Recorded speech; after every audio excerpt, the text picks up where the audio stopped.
Alrighty, everybody, welcome to the early morning stream where I am currently in the deep recesses of Redstone right now. Yeah. We're in the deep recesses of Redstone. Now, I can't remember what I built. Hold on. I need to look at something real quick. Alright, I need to build this. This is the system that I need to do instead. Remember this, gentlemen. Remember this. This is the system. Alright, if you're wondering why I'm live streaming at 9:30 a.m. in the morning EST time, or yeah, English Standard, EST. T stands for time. EST. Alright, I think I got that remembered. It's because I'm now back at school, and my time, it's weird. Alright? So there's a whole bunch. We're redoing this. Very much. We're redoing this. We're redoing the whole thing. Yep. We're gonna do this first. We're gonna do, yeah, it's grass and redstone today. Are the main attractions. So we can go ahead and do that. I might as well get a couple more of those. Use slabs for the most of it. So that. We want, I believe this, actually. That to that. Okay, and then it's going to be that guy, into that guy, into that guy, which is then going to go into that guy, right? So, the way this system works, if you're curious as to what's even going on over here, is basically this is an auto crafter that's going to be, and this is not how shulker boxes are crafted. This is how shulker boxes are going to be crafted, right? This is an auto shulker loader. Alright, to start from the top, pumpkin and melon farm that I have yet to build because I need to get these systems in place. It's going to sort between pumpkins and melons. It's going to craft the melons into melon blocks, and it's just going to send the pumpkins straight through. Both of those are going to go into the respective shulker boxes, and then they're going to fill up. Once they get full, they're going to go into the main storage, which will go from up there all the way down to this, and this will be our little walkway. Will be on top of the sheep, because I think that's kind of cool. Okay. This system is what automatically crafts the shulker boxes, or the shulker ingredients into shulker boxes to refuel the shulker machine so it doesn't run out of shulker boxes. The way it works, and this is what took me forever to figure out how to actually get it to work, is instead, the issue I was running into before is I was trying to read this chest and say when this chest loses one, so this is, this is all under the assumption that this whole system is full. Right, it's full all the way up until this guy. So the system was, it's full all the way up until here. So once one of these goes away, it's going to craft one. But I couldn't get the redstone to work. Then I said, well, why do I need to do it based off of that? If this whole system is full, then when one leaves out of this, right, when one gets dispensed here and gets filtered into the system, theoretically, I'm pretty sure it works. This, there's going to be a pot here, which actually, speaking of which, let me grab that pot. There's going to be a pot right there, and that pot is going to have a single unstackable item inside of it, which is then going to allow for it to lock the signal. So the signal will only go through when when an item leaves and comes back. And the way it works is the crafter's constantly power. It gets unpowered the minute it loses a shulker box and repowered again immediately. And that's kind of how that system works. This place looks terrible with brighter lighting. Alright, where do I keep... Alright, that answers that question. So I need a pot. I also need to scrape. We can probably grab... I have junk. I have junk that I can put into this. Right, and the reason why we want one unstackable item is because we can get max signal strength this way, which makes life easy. It really doesn't matter. I don't know why I'm deciding what thing I want to choose. We can take this iron shovel, because that'll do just fine. I don't need it for anything else. So we're going to do that. Gentlemen, today, I was smart. I wrote down things to eventually dive into. I have a really hot topic one in there. Because, We wanna make things interesting over here. And I also have a much easier to digest one. We're gonna start with the easier to digest to get into the flow of things. So now, that's at max. I can't put anything else in there. That's at max, right? So if this is here, it's not gonna go. It's only gonna go so long as this is here, right? So that goes like that. That'll happen. In that split second where this breaks, it places a new one, and the next guy goes in. This will unpower.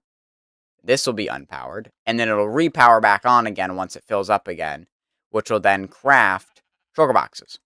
So that's how that's going to work. And then, of course, these are going to be the inputs for the crafter. So it's very nice. So yeah, that's the system. This is the whole system here. That should be all the redstone. And then, of course, as mentioned, literally... Oh, wait. I don't know what I'm doing over here. Hold up. That's not quite right. Not quite right. But literally, we are going to have this many chests in the system. Do we need this many chests? Maybe. Maybe we do. Maybe we don't. But that's a lot of pumpkin and melons. Am I out of friggin... I am out of hoppers. Alright, well, I need more hoppers. Chests, I got plenty of chests. I got a shulker box full of chests. I can move this back a little bit further. Alright. So the first topic I want to cover today, if I remember, gaming as a hobby, and also content creation as a hobby. And really, the thing is not that as the specific item of interest, per se. The thing that I really want to cover is, what do you... not necessarily what do you do, because I haven't figured out the answer to this question, but just the fact that this exists is, when you have two hobbies that overlap, makes it really difficult. Get rid of all that. That's done. We're done up there, gentlemen. Other than the fact that, of course, we need those. So we're not quite done yet. So I guess we can put that back up. All right. Shoot. I'm going to clear my inventory. Hold on. We'll get back to it. Don't worry. I'm going to clear my inventory because it is a mess. We can put all of these back. We needed that for testing. We can, in fact, put this here. We can put the items that we're using in here actively. And then for the most part. So I need to go and create... oops, it goes this way. I also need to grab iron. I am very low on iron blocks. So I'm going to do that first because I'm closer. So the issue that I was kind of coming across with myself is... For example, like today's stream, one of the biggest reasons why I'm streaming today in the first place is because I wanted to work on these projects. I wanted to work on these projects and make sure that they were being captured for content because it gets difficult wanting to play Minecraft, but also feeling like I'm not being productive if I'm not recording it. So I no longer can truthfully play Minecraft alone as a hobby in of itself, because all of the Minecraft that I play ends up going back into content creation in some way. I should have just... And that natively is not too much of a problem to, like, have everything else be content. But the issue... There we go. The issue... I'm going to just grab a little bit extra because I've been taking from this, so we can fill that back up. The issue that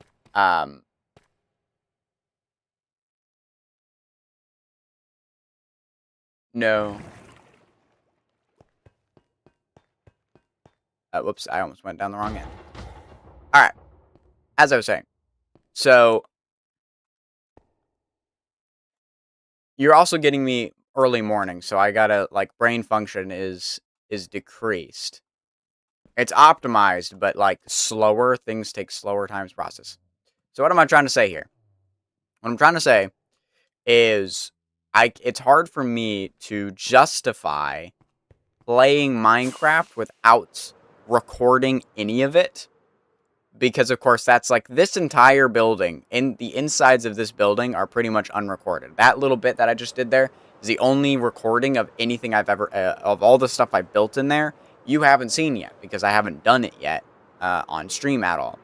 And the issue that I come across is this contradictory, wanting Minecraft to play without requiring content to be made out of it, while also being dissatisfied working on projects without making content out of it, or recording it or something for future content use. Basically, I want to record everything, but I obviously don't have the energy to live stream for the duration of time required. So now I'm just kind of stuck in a pickle, because it's a lose-lose, right?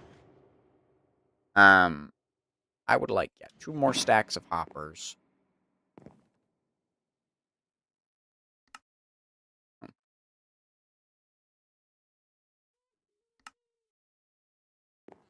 Guess I do need more of this.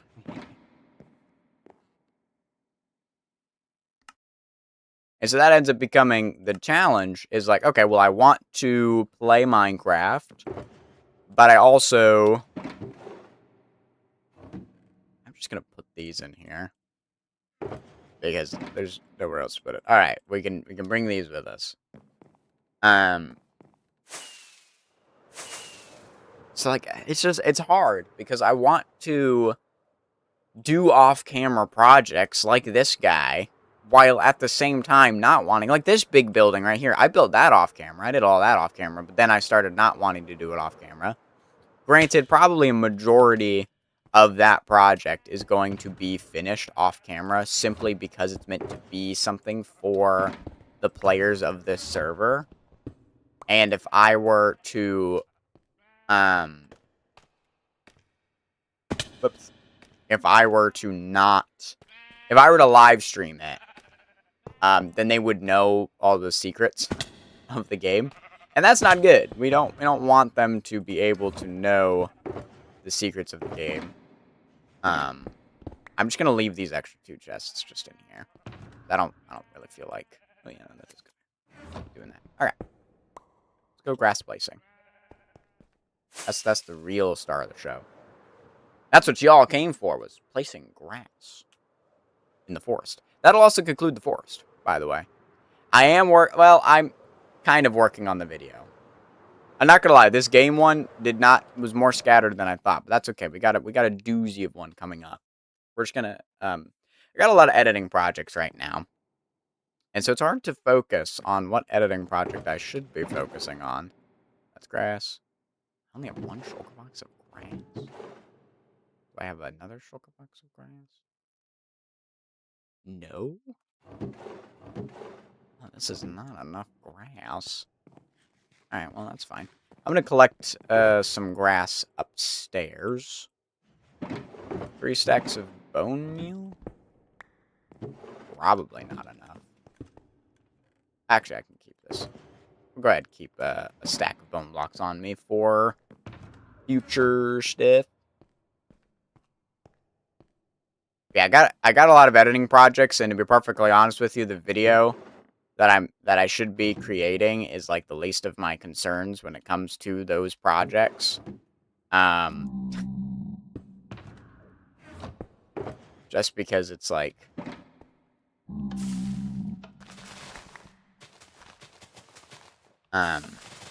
just because it's there's so many other projects I could be working on that have more weight to them. And of course, like, I do Instagram things now. I need to link my Instagram to this. I need to connect my Instagram to this channel and have them be more interconnected than they currently are. The reason why I haven't done that already is mainly because my Instagram, I have one rule for my Instagram. My face has to be in the Instagram stuff. Because I don't want my Instagram to just be another place where I upload clips or something like that. It has to be about me And so, like, right now, I just taste a bunch of random stuff. That's why you can see the Oreos back yonder. Because those are things I need to taste test in the future. But I didn't want my my Instagram to just be spammed versions of me playing my game in another outlet for me to advertise the channel. Because, of course, the audience on Instagram is not the audience over here. Now, I'm hoping that really what I'm trying to do is cater to people who will eventually want to watch me, and the game then at that point won't matter. And I think, yeah, at this point, I'm making it, I think that one of the issues that, and why my content struggles sometimes, is because I focus that content not on myself, because I don't like being selfish. And of course, anything that's about me is selfish, so I avoid it, which is not the case. Hey, this is a whole nother topic about selfishness. Well, let's dive into it. So I always have this problem of not wanting to be selfish, right? I don't know why I slept. There's no reason to. Not wanting to be selfish, of course. So, like, I always try to make things not about me. I'm learning that in communication, I actually have been more selfish in communication without even realizing it, thinking I'm doing the right thing when I'm not. Relating to what people say is not a good thing to do. Don't do it. It's like the biggest don't of conversation. Don't relate yourself to what the other person is talking about, but instead try to understand what they're talking about. Like, for example, oh, I didn't get that much sleep last night. My thought is, well, let me relate to you and be like, yeah, I also had a pretty rough night last night. And me thinking, that was a good comment to make, because now I've related us. We're now not that different from each other, because we're both similar, because we both we both don't get good sleep. That's not the case. What you do instead, or what I'm learning, is if somebody says, yeah, I didn't get that much sleep last night, you would say, oh, why is that? Or what happened? You know? And you dig, and that's the goal of it, is you have to dig deeper into that person to figure it out. And so that's kind of interesting. But going back to yeah, and so, like, those are very selfish comments, but I don't like being selfish, so I usually try to avoid myself. And, of course, I always struggle talking to people because I never know how much information people actually want in a given conversation. I'm going to start there because I really do want to place grass. Like, legitimately, I am dreaming about the grass placement. Because, of course, once it's done, it's done. I want to wait for this, though. So, it's like, it gets hard because, whoops. Alright, there we go, that's that. It gets hard because you're trying to talk to somebody, but you're not supposed to relate to them. You're supposed to dig further. I always struggle because I never know what questions to ask, right? And yes, if you're curious if I'm literally going to place all of this grass, the answer is yes. We are going to manually placing the grass to achieve the established look that we're going for.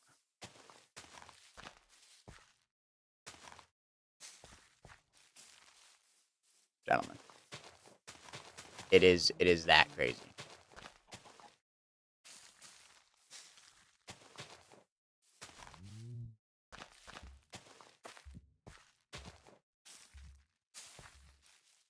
But yeah. This is going to thicken the brush. So it's quite difficult. Talking to people is quite difficult. But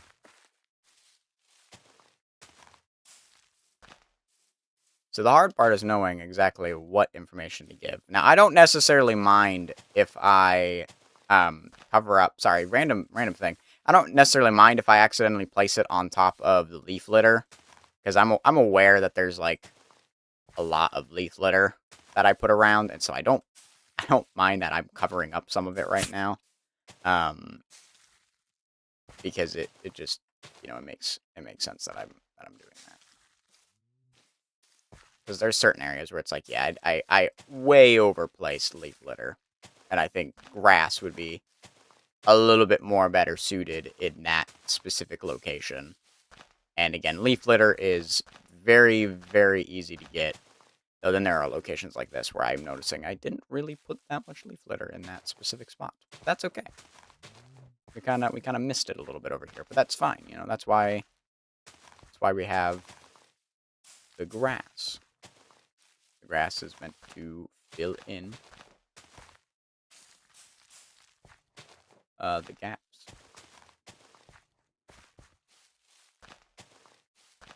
Yeah, because really these spots like shouldn't have as much. There should be more grass filled areas.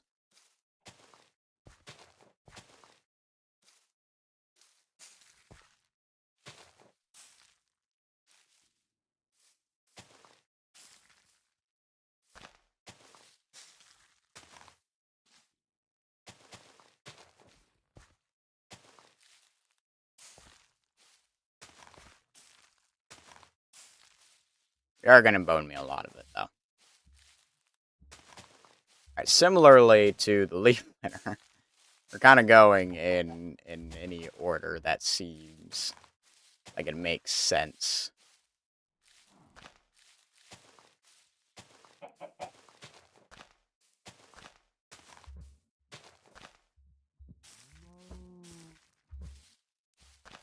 Obviously, the outside of the forest is going to be a little bit more, a little bit less rush intensive.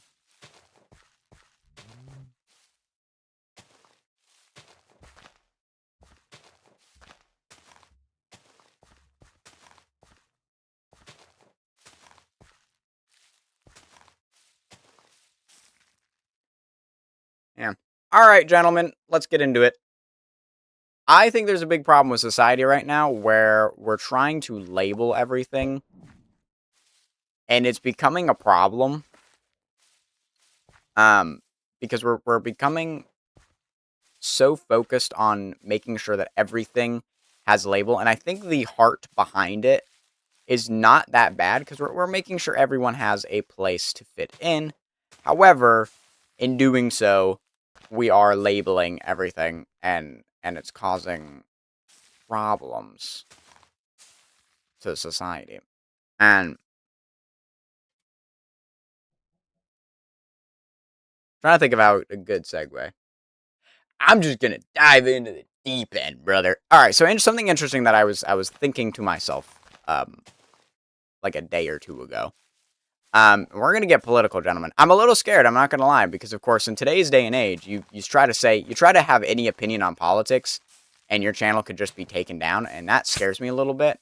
Because I once made a political video for like a different channel, it got taken down. Mind you, the message of the video at the end of the day was to love people. That was the message of the video. Was I was pointing out the flaws in both sides of the story and why both sides are wrong and why the end goal is not right, but it still didn't matter.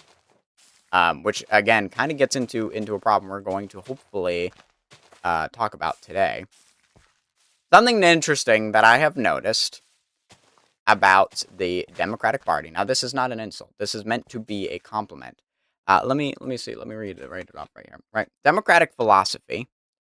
The core philosophy of at least from what I've seen online, and I know I have a filtered content. I would like to watch content geared towards the other side to understand better and basically get the reverse propaganda to see what that looks like, so I have a better ground to stand on.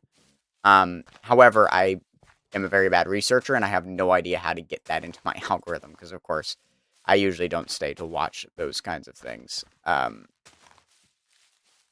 But democratic philosophy is actually quite close to core Christian philosophy. And I know, that sounds crazy. That sounds absolutely insane. You're fuming right now. hear me out. A lot of democratic philosophy, the underlying thing that I've noticed that its central like theme is love. Is like the core democratic philosophy is love everyone. Everyone deserves to be loved. No one should not be loved. And so the way the at least the people, and this is where we're going to bounce back and forth between the labels and the politics, because the issue I think I'm seeing is we're labeling.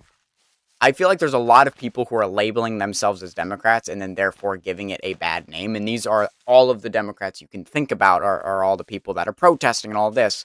And I think it's less of the actual political party has actually nothing to do with those people. It's just those people are using the label, thinking they know what the label actually means, but not really. And they're kind of using it as a justification for their actions when their actions are incorrect. And that's a problem with the person and not with the politics.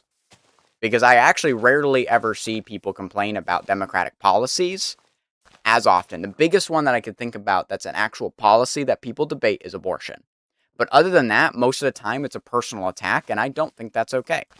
And so this labeling that we tend to do is a problem. And again, the problem isn't with Republicans per se or any other Democratic Party.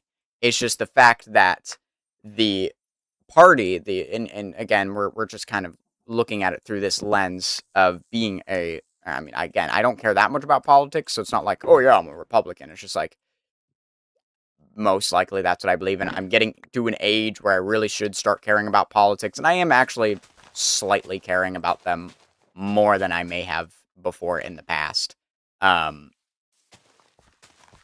Because it's things like this that I'm noticing. And again, we go back to that original statement that the democratic philosophy and general ideology is very much a love everyone. Everyone deserves, or more accurately, everyone deserves to be loved.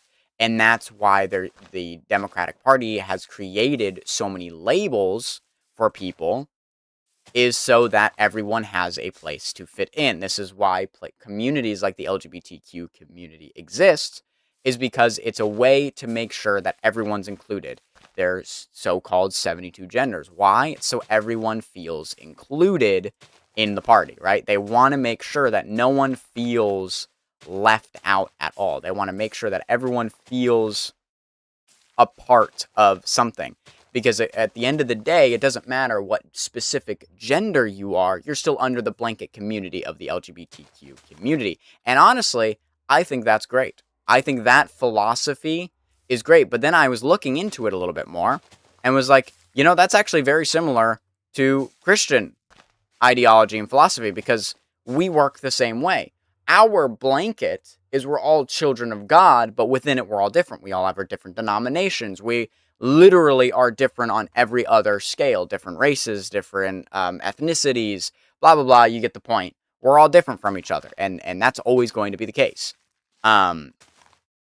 And so we all fall under the same blankets of being children of God. And that blanket is what allows us to grow close to each other. And I think, and just kind of as an outside viewer on politics and everything, it kind of looks like the Democratic Party, in a way, also believes this, but obviously, this is where just general sinful man comes into play here. It obviously is a little bit twisted in the actual, and so in practice and in the actual, which is why I say the philosophy of it is what aligns and what I would even argue is correct. The philosophy is great.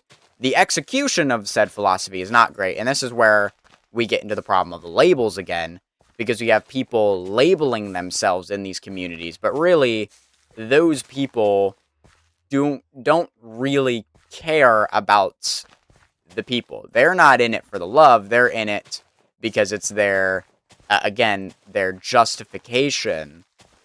I know I just got rid of Lycan right there. It's their justification for wrongdoing. And to be perfectly honest, Christians do this all the time. We find ways to justify sinful acts because obviously we're sinful creatures, so we want to do what's wrong. And we're going to find a way to do it. And that's just going to be the way that it is. So it's like the problem ends up becoming that people are labeling themselves a certain thing to get away with the actual responsibilities of the actions that they're choosing. And like some people are just argumentative in nature, and so they decide, well, I'm going to label myself as this so I can argue for these people because I love to argue, or, I love to win arguments. And really, that argumentative style is just screaming in your face. So really, it's just, I like to scream at people. I'm going to label myself as this so I can get in people's faces and scream at them because I don't actually care. And like now, politics has become just ad hominem on ad hominem. It's just personal attacks. It's now, what character of person do you want leading your country? Whereas the policy itself and the literal politics, I don't think matter anymore when it comes into people talking about politics, because it's all about the labels that we've given to each other. And like, there's just generally a big issue with division. And I think since the end of time, humanity has always been trying to divide ourselves. And I don't really know why. And I don't know why we can't coexist with division. And it's funny because it's like, you know what? We will have different political views, and I think that's fine. Um, that's just good. That's just the nature of politics. You're gonna have different views, but you look at like, and again, this might just be the filtered content that I've gotten, but like I've seen clips of old presidential debates, and it's, both sides are saying both, this guy, he's making a great point. This other guy, he's making a great point. We both agree on certain things because back in the day, politics used to be, we want to do what's best for our country. And I think that's where one of the core differences between Republican and Democrat come in, politically speaking, is, okay, well, who are you fighting for? I think Republicans very much is, we fight for what's best for the country, right? We want to do whatever's best for our country. Very, very much patriotic. Whereas Democrats, not that they're not necessarily patriotic, but I think their ideology and their core philosophy lies more with, we want to do what's best for our people. I think another one. We want to do what's best for our people, for the people that live in the country, whereas Republican is very much, we want to do what's best for the country, what will make the country itself prosper. Now, that being said, it's not like one's ignoring the other completely. I think with Republican, what's best for the country usually benefits the people to the most, because if you make sure you have a great country, the people are going to prosper in that country. Whereas if you do what's best with like dictatorships, for example, dictatorships are all about doing what's best for self. What do I, as the leader of this country, want for this country? And I'm going to make those changes. Because they want to do it for what's best for myself, and not what's best for the people or what's best for the country. It's what's best for me. And that's why dictatorships aren't good. In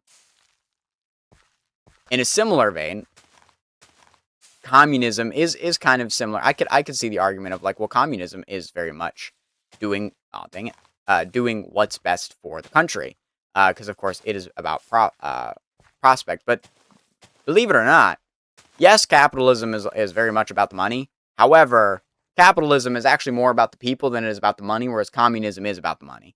Communism is about, all right, yes, we want to do what's best for the country, but literally what's going to make the country itself prosper with no regard to the people living in that country and how it's going to affect them. Whereas capitalism, like, yes, we want the country to prosper.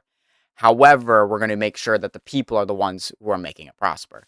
Because the only way the country prospers is the people prosper. So you see how already I've established that these two opposing views of one making it doing what's best for the country and doing what's best for the people are not mutually exclusive topics, right?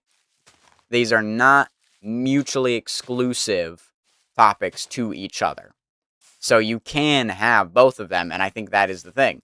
Both of them exist and coexist together already because they kind of have to, because otherwise they don't work. Right? You need if you want what's best for your country, you need to do what's best for your people, because that's how you're going to do what's best for your country. And if you want what's best for your people, you need to do what's best for your country so those people can prosper. It's a loop, it's a circle. Both affect each other. And I think the issue with the political debates and stuff, and just generally with the policies, is both sides are looking at it from the lens of, well, it's either or. We either do what's best for the people, or we either do what's best for the country. And that's where a lot of the division ends up lying, is we're not actually doing what's best for either now, and now you're just kind of in this weird middle ground of, we're now not doing what's best for anyone because we don't actually know what's best for who is what looks like. That was a very confusing sentence to say. And that was kind of the point.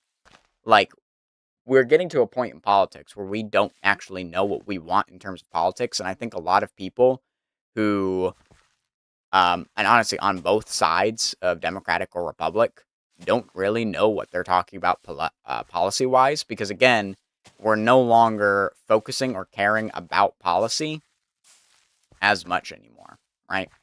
We care more about like these other menial things, and it no longer, again, like most political debates aren't even about policy and what like true policies are, because again, I don't think people actually care about politics that much.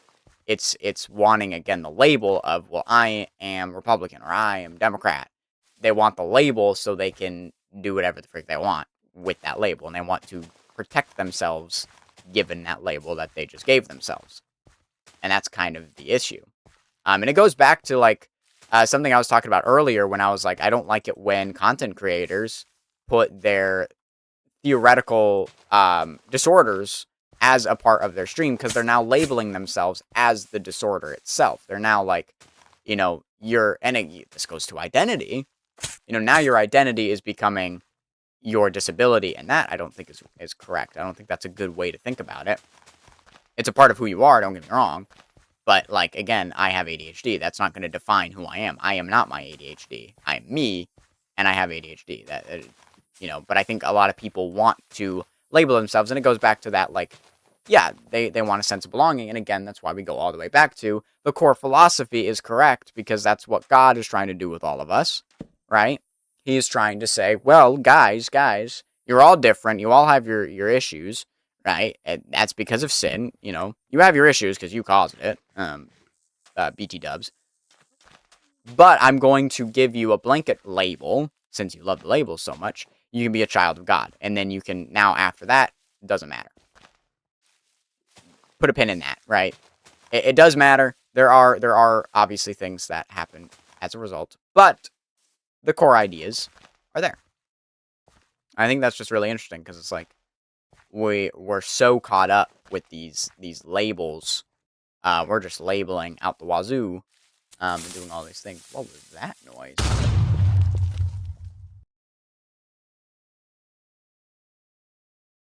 Oh, is that the creeper?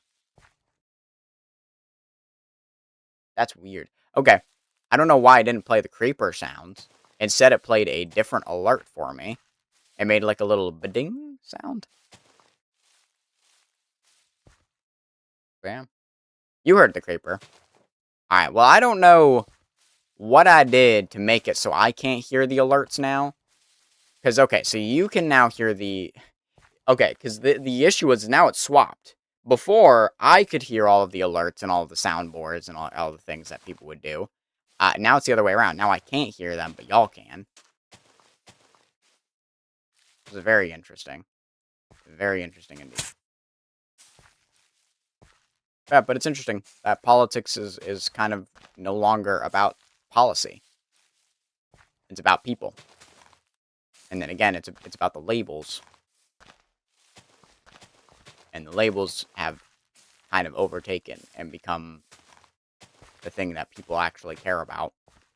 And again, it's the safe space of being within a label.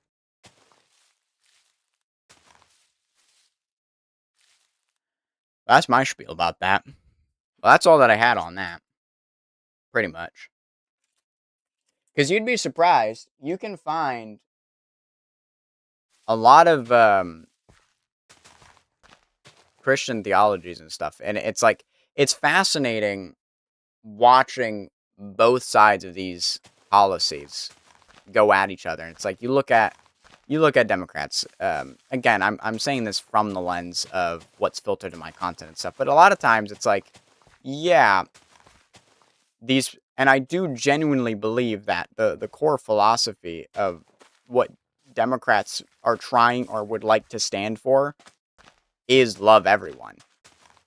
We want everybody to be included. We want everybody to be loved. And so they're making a way for that to be the case.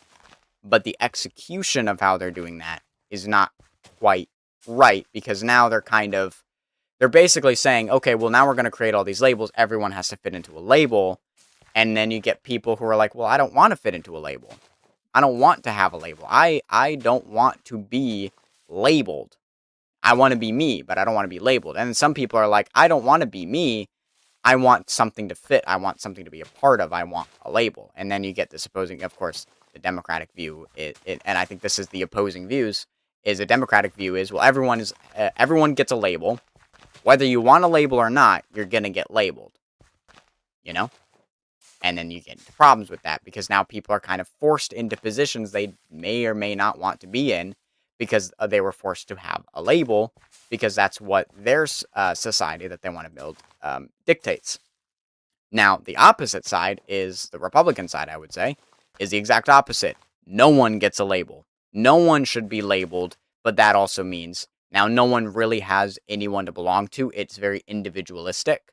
And so, like, again, those are like the two opposing views. Democrats are very much, we want to do this together, and Republican is very much, we want to stay in our own lane and do it separately. One interesting thing, though, that I thought was really funny, going between and like pointing out the fact that a lot of democratic philosophies line up with Christian philosophies, again, with like loving everyone being a very big philosophy for them, is watching The Boys was really interesting, because The Boys mixed and matched, and I think also noticed that. And in their broken view of the world that they were portraying, they would mix the sides together. And I actually really liked that, because and I think that's probably what is like kind of sparking this thought process up, is they said, well, it makes more sense. Like, you would think if your core philosophy is love everyone, everyone has a place to belong, all of this, no one left behind, no one forgotten, you would think that that would extend to things like abortion. They would be the ones who would be pro-life, because they want everyone to be loved. They don't want anybody to be forgotten or obscured, and you would think that they would believe against abortion, just generally off of their usual beliefs. However, that's not the case. And the same goes with Republicans. You would assume they would be for pro-choice. It's all individualistic. It's all what I want to do. I want to have my rights. My rights, my body, my choice. It fits in much better, but yet for some reason it's on the other side. And I like how The Voice is like, well, what if in this world that we've created, it is that way? And it's funny of how it made so much sense for like Democrats and Christians to be on the same side, because of how similar the ideologies and theology, or not theology, sorry, the ideologies and philosophies were, how similar they were to each other. Because again, it's very much we love everyone, everyone has a place to belong, we want a blanket label for everyone, so that at the end of the day, everyone has a community to be in. That's why even in the LGBTQ community, you have things like cis men, right? It's not necessarily, I mean, yes, they're creating new terms. However, what I think the heart behind it, and I think that's a very important lens to look through when you're looking at these sort of issues, is I think that's a lens people forget to put on, and they go straight to the insult phase, is what's the actual heart behind it? The heart is, well, obviously they have, all the other things. They have non-straight men, non-straight women, all of this. They have all of these things. And theoretically, straight is not included in that, so we have to figure out a way to label straight people so they fit within the blanket term of the LGBTQ community, so we'll say cis men. I believe I have the terms correct. I believe that's what that means. Exactly. It's amazing to see what people will do if you want it. I tell you what, God wants you. And so it's fascinating to look at it because of that philosophy and that ideology are so similar to each other because it very much is the same. Like, everyone wants to feel wanted. Everyone wants to be a part of it. And again, the heart behind why they do what they do and why they believe what they believe is great. I actually quite like and admire that.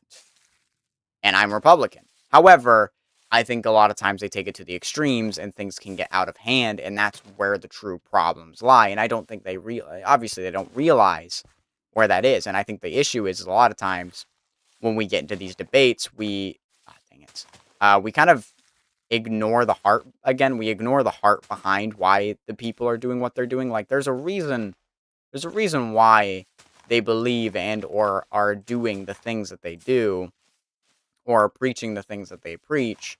So we should probably take the time to listen and understand the position they're coming from.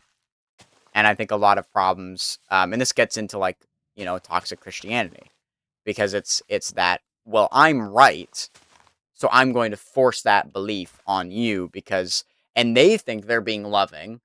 But again, like, you look at Jesus as the perfect example of love, and, like, turn the other cheek, you know? And, like, that goes for both sides, and and of course you can look at Proverbs if you want more wisdom on exactly what to do. I'm not necessarily going to list out just because off the top of my head I can't think of all of the specific and niche examples, but you can find a niche example of what do I do in this kind of a situation. Well, yeah, I mean, as silly as it is, what would Jesus do? And no, the answer is not flip tables.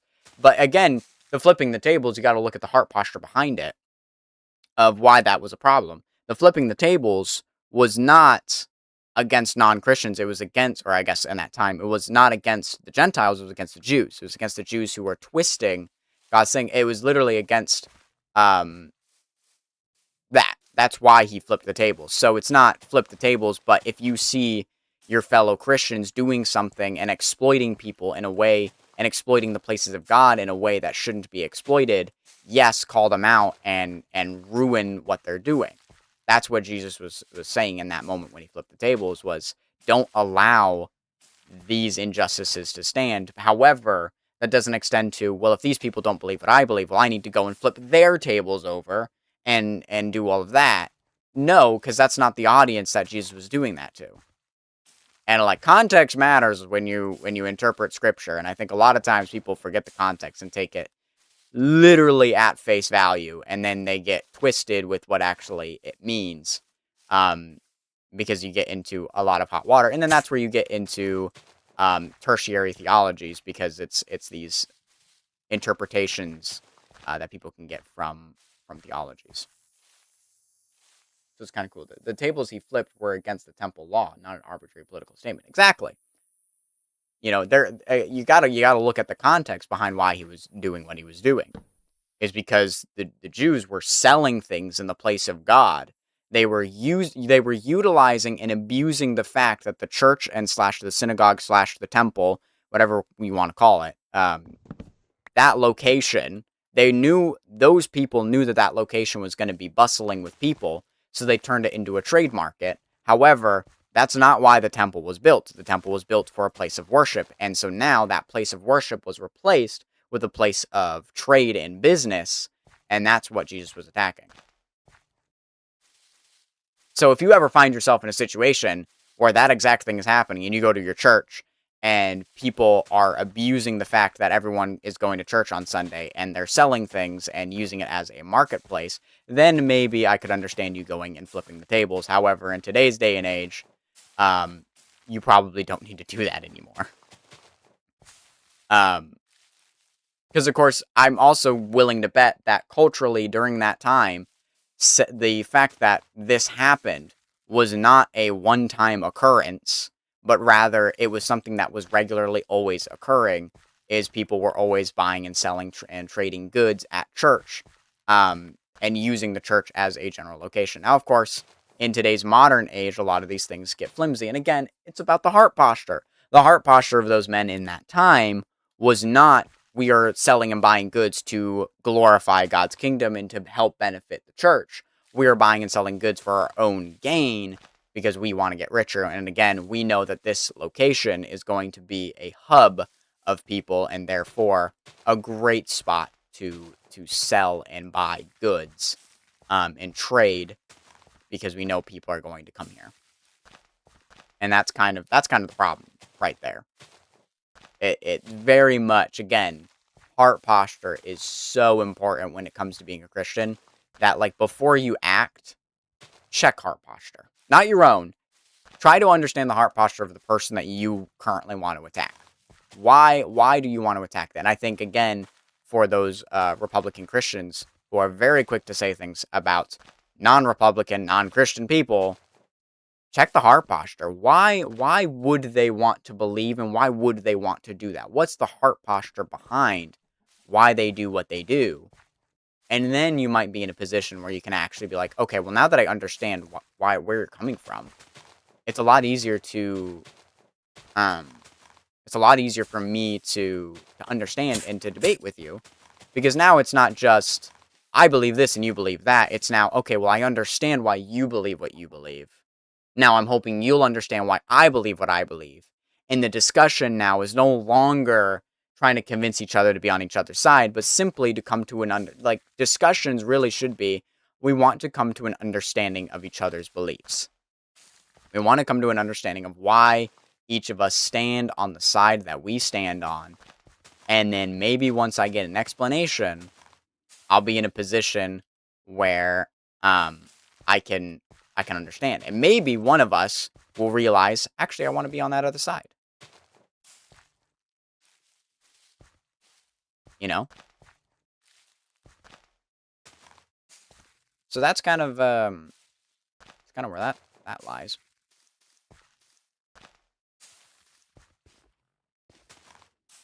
I realize the leaf litter stage has really cluttered. Dang it. Really cluttered this whole space up. You know, where we could make a ton of money, in the place where desperate people who lost less forgot their sacrifices have to be. Exactly. It's exploiting the people. The heart posture was to exploit. And that is not the correct heart posture for church.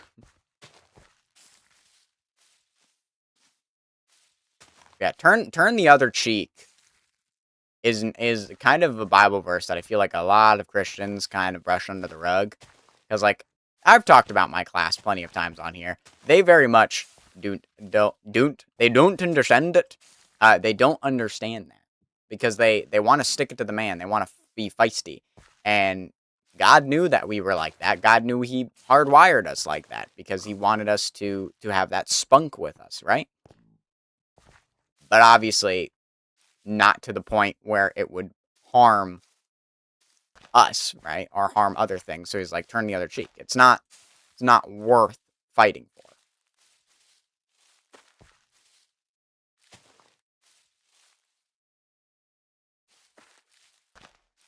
Alright, well.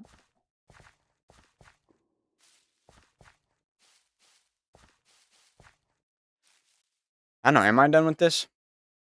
I've kind of placed grass all in here. And obviously certain areas are a little bit more bushy than others. But, like, there's actually not as much space because I've already filled it out with so much stuff that there's not a whole lot of space. Gentlemen, I am happy calling that done. Personally, I'm happy to do.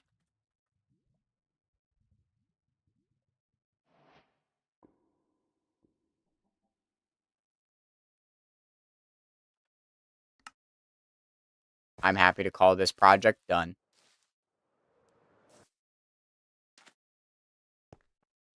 We have done the thing. The good news about this is we're now done with that, and the video is now ready to fully be edited. The bad news is, of course, now, now I don't know what to do. Hello, man. For some reason, Twitch won't let me watch you on my phone. Oh, that's weird. Twitch be twitching sometimes. Okay. So, the forest is done. We finally finished the forest. Welcome in, Val. I don't know if I started with that. So the next project, probably we're going to move back over to that guy over there. I do need a couple of resources, since I'm using certain blocks to build with.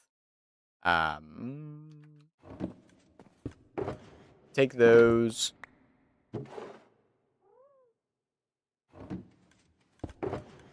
Take those. Alright. That might be good. Let me make... Yeah, it lets me send messages. Oh. Man, Twitch, again, Twitch be twitching. Twitch be twitching. Make another 4 stacks of this stuff.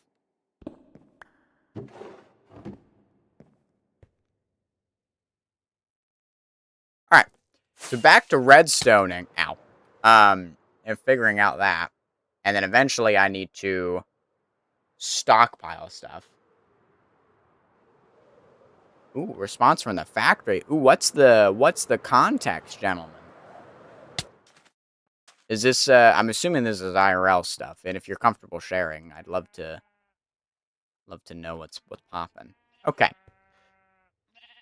For the streaming, I need to do this all over again. I need to build one of these systems on the exact opposite side, and get that down. Once this is built, we're not quite ready yet, because I need to fill this whole thing up with shulker boxes, and of course, prime the system. Which at that point for the...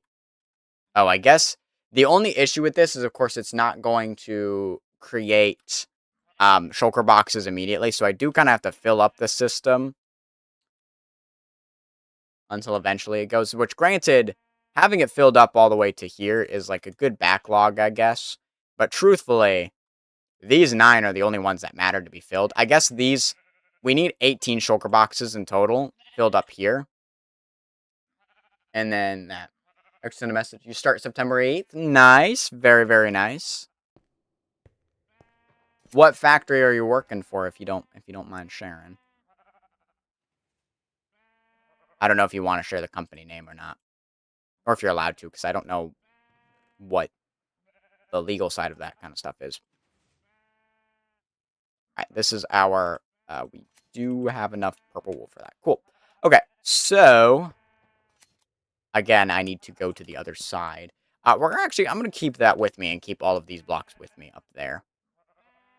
In that case, we can go ahead and take this with me as well. And we can walk up here and get ourselves all the way up to the top. And again, we're going to build the exact system that we've got over here on this side.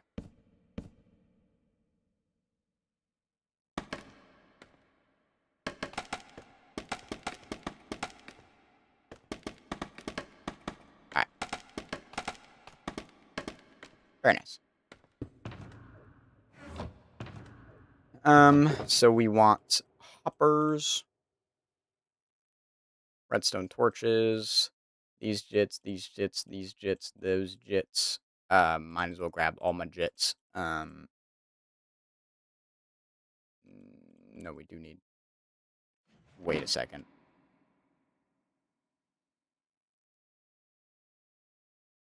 Okay, so I think I made a mistake. I'm gonna fix it right now. That mistake being, I'm pretty sure...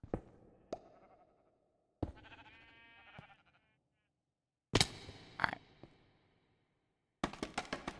I accidentally made these dispensers, and these for sure should be droppers. Because these have to push items across. This is why I hate scaffolding. This is why it's really annoying to use.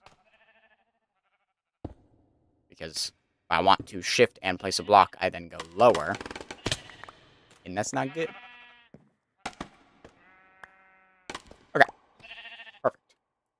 So now those are droppers into dispensers, because we want dispensers to push up, we want droppers to push into the thing. Okay. Good. Good. Okay, we can work. Let's do let's do that. Also, I'd like to point out, got this giant sugarcane farm. All of the stuff is getting burned right now because I obviously built the sugarcane farm, but I can't use it yet because I'm actually going to make it a rocket factory.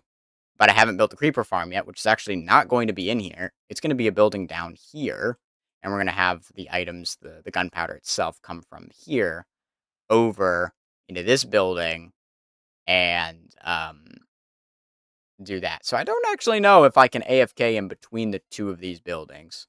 And I do need to look up creeper mechanics to figure out exactly how to build this. But yeah, we're gonna maybe I should actually not put it down here and actually put it like right here, just so that way it's close to this and like do these four. It's gonna be a differently shaped building than what all of the other ones I have are. I do need dispensers. We do need target blocks. I do need sticky pistons. Alright. Let's do this. For that.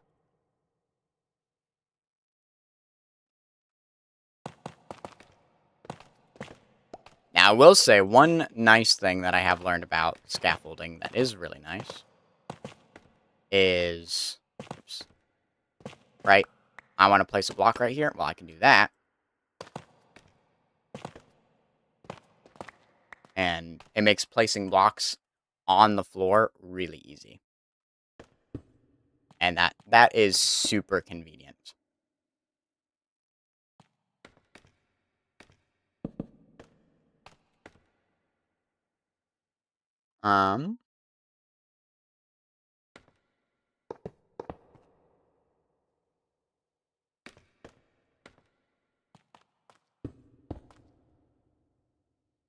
It's a simple impulse SV item sorter, so we want pumpkins on the right, and we want melon slices on the left. Yes, or on the right, sorry, because we want to, we're mirroring this side. I do have enough storage space to pick these up. Very good. Because I'm going to do that. To then go down to the next layer.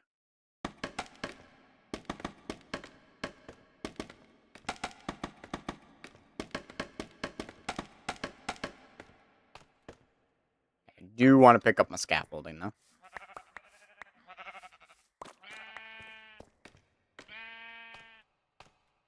I'm torn, gentlemen, because I'm thirsty right now, but it's 10:30 a.m., so I don't know if I can get my usual drink.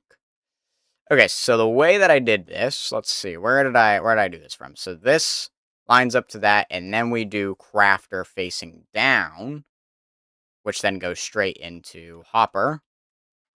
Of course, all of this system here to allow redstone to go through. Look at this peak redstone. I don't know how to make this smaller. The hard thing is these dang crafter setups.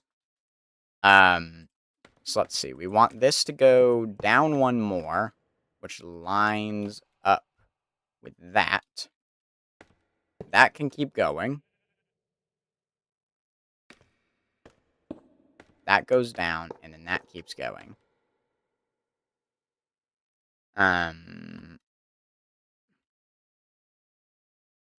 So we want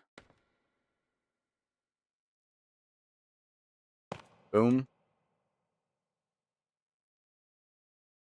boom, right, boom.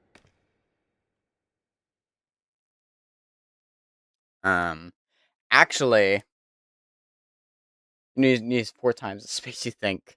Yeah, it's kind of crazy. Right. Of course, this is going to be full. So I suppose, yeah, so the reason we have that, can I actually make this any smaller? Because the issue is I need to power this block. So one thought was, that I just had is we could put our pot right there. Um,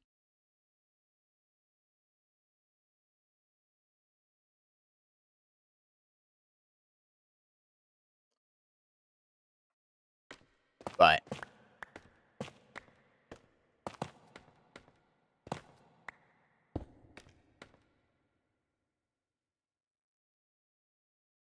no, we want that guy needs to be a slabber jabber because I think we don't want power to go through. So that goes up, and then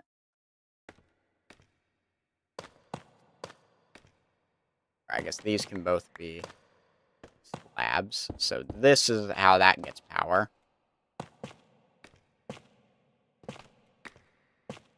Then this powers that block.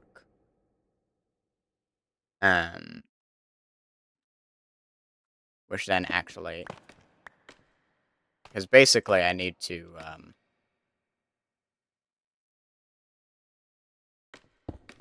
basically need to power that. Dude, is it just, wait, did I need to go down another block? Can I just do that? Wait. Oh, it's because it needs to be powered. That's right. Right. So this is like that. That goes like that. The reason for this, the reason for this whole setup, that goes down into that block, which is that block.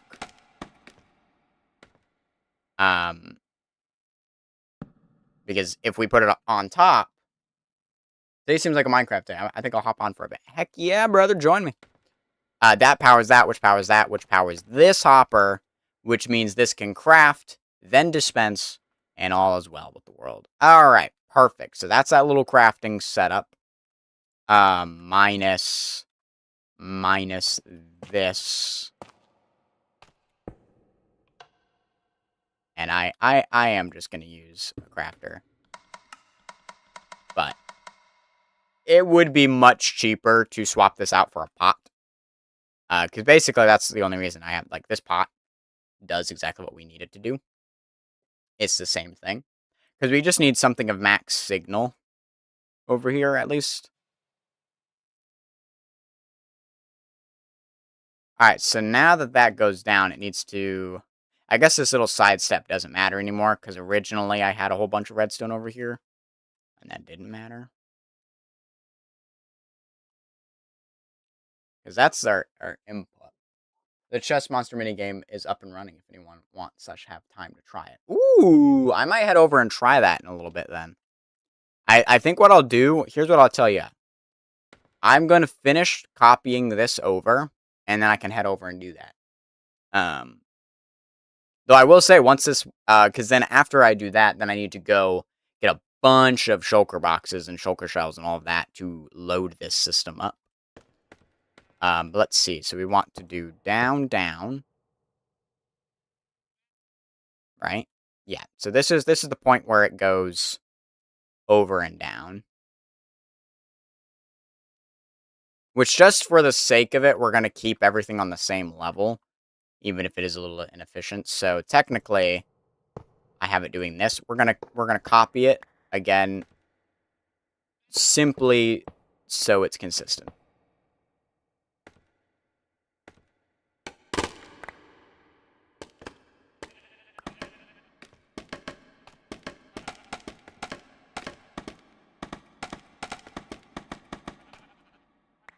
All right.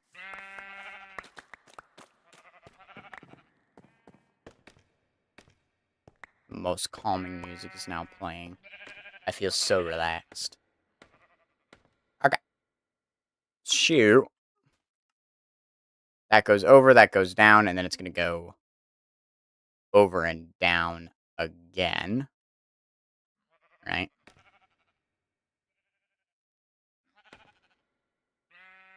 But at the level that my head is at is where I need to place the chest. I do have more chests here. That's all we need for right now. We can worry about the rest later.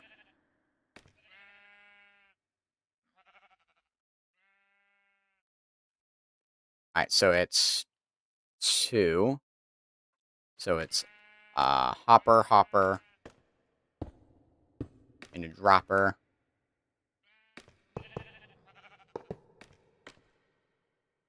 Into a dispenser. Sticky pistons. Other way around. And this is where scaffolding becomes another benefit of being able to go down. Is doing that.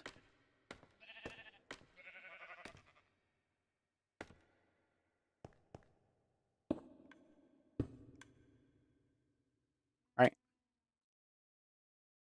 No, it's the other way around. Right? No. No. It is this way. It is this way. I'm tripping.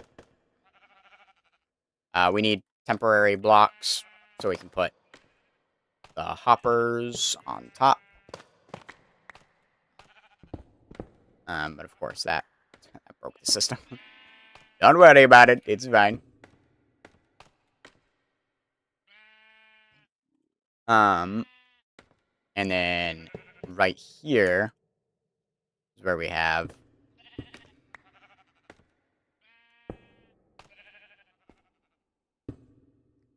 those.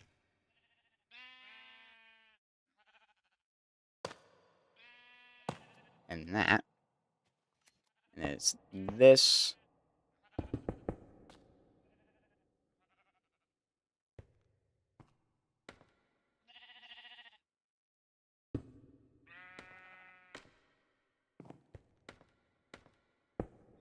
And that.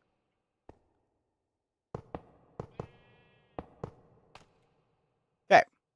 That should be the shulker box loader completed. Alright. That is. Very, very good.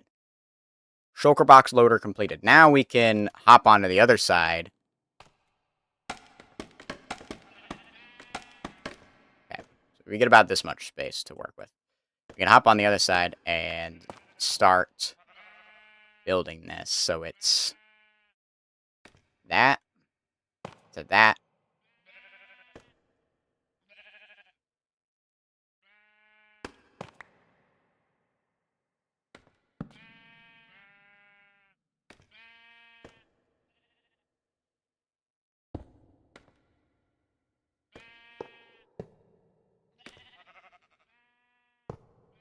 To that.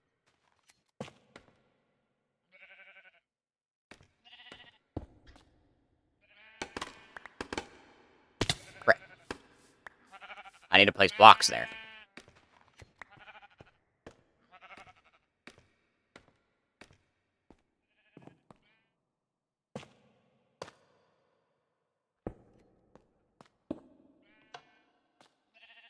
Okay. And then, of course, that's where we need to put all the other stuff. And I believe that's it for this. Yeah. That's it.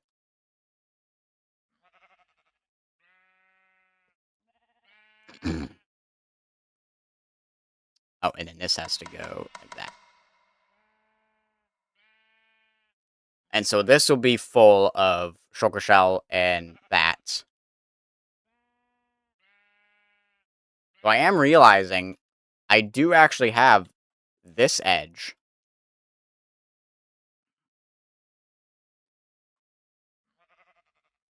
But I don't think it's going to be necessary to have, because this will always be full and only go one at a time. Like, this is not going to go off very often, I don't think. So I think we'll be fine, because filling up a full shulker box is going to take a hot minute. So now, the only thing I need are, I'm going to do 3 pots and replace all of these crafters with pots, because I think that's going to be cheaper, and that way I get my crafters back. And then I need to go, I need to do this as well. Which I guess I can just pop that.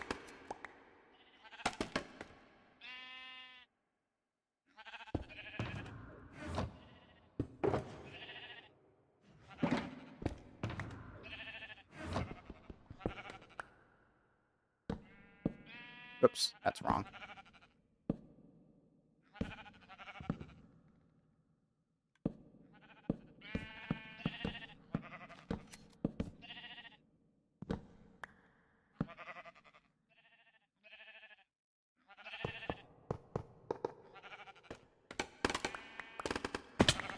Oops, I need that still a little bit. Need to get up there. Almost done.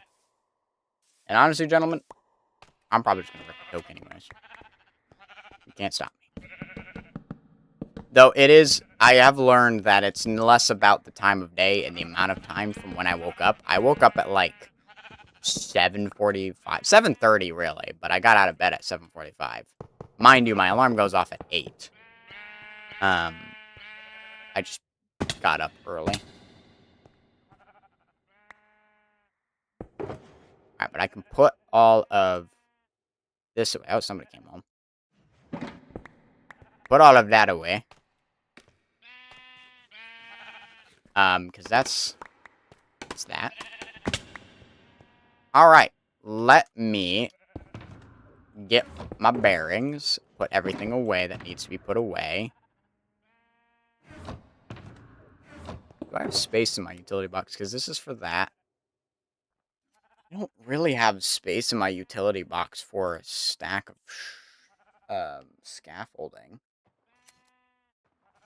If you're wondering why there's a wooden shovel in there, it's for a Lightmatica. I can't. No. Because I could replace the mangrove roots for scaffolding, because it is wood. I don't hate that.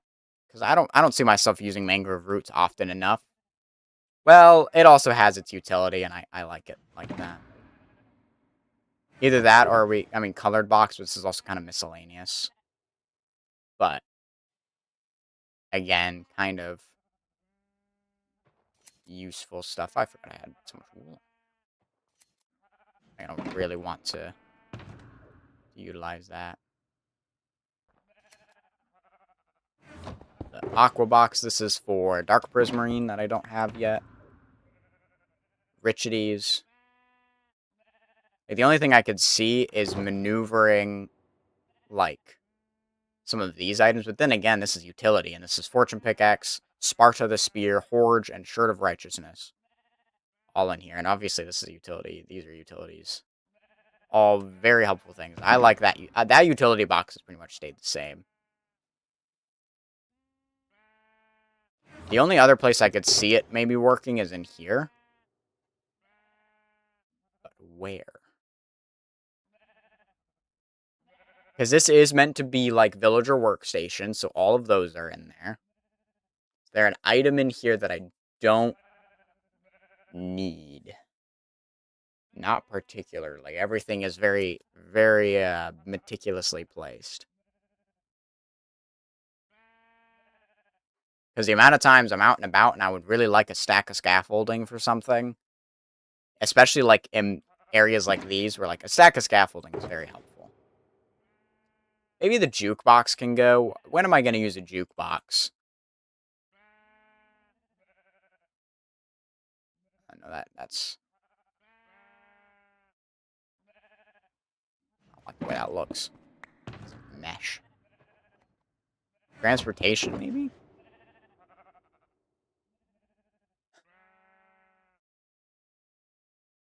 Maybe we do this. I think I like that, actually. Makes sense in transportation. Especially if I'm, like, taking off somewhere and I'm leading something. It makes sense in transportation. I like it. I think I'm willing to rip that and see how that goes. Obviously, the extra bit will stay there. And then, of course, wool can go in here. Also, this is not color-coded, as you'll notice. It's based off of how frequently I need a wool. So, like, white wool, obviously, because our roads and stuff are made out of white wool. Then we have yellow wool next. And then it was blue wool, light blue wool. And then it's just kind of other useful wools, like light gray and stuff. And then, you know, there was enough spots for 12 of them. So, ideally, I would get all 16. all 16 pieces of wood or wool in there, but just didn't end up having the space. Don't worry about where I got all that redstone from. You don't need to know.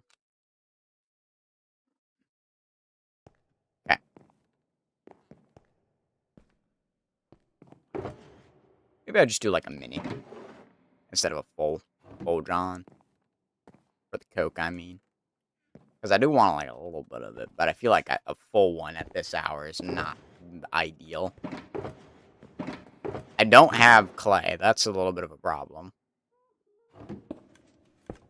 I need to buy clay from... I have my masons, so... Not too concerned about that. I do kind of want to worry about that, because technically it's not done yet. So I can grab this shovel and this hoe and this axe. Because when am I... Actually, leave the hoe. The hoe could be useful. Iron sword. Probably won't be useful.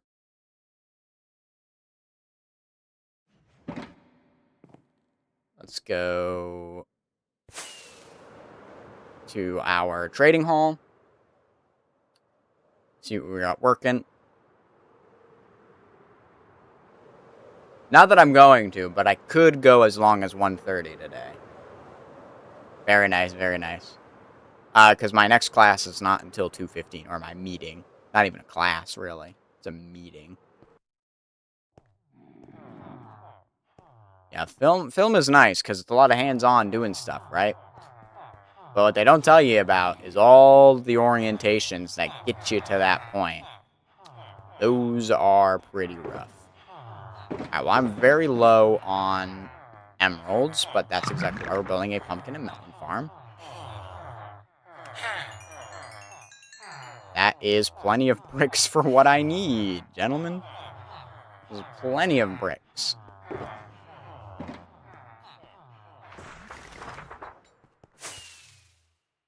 Okay.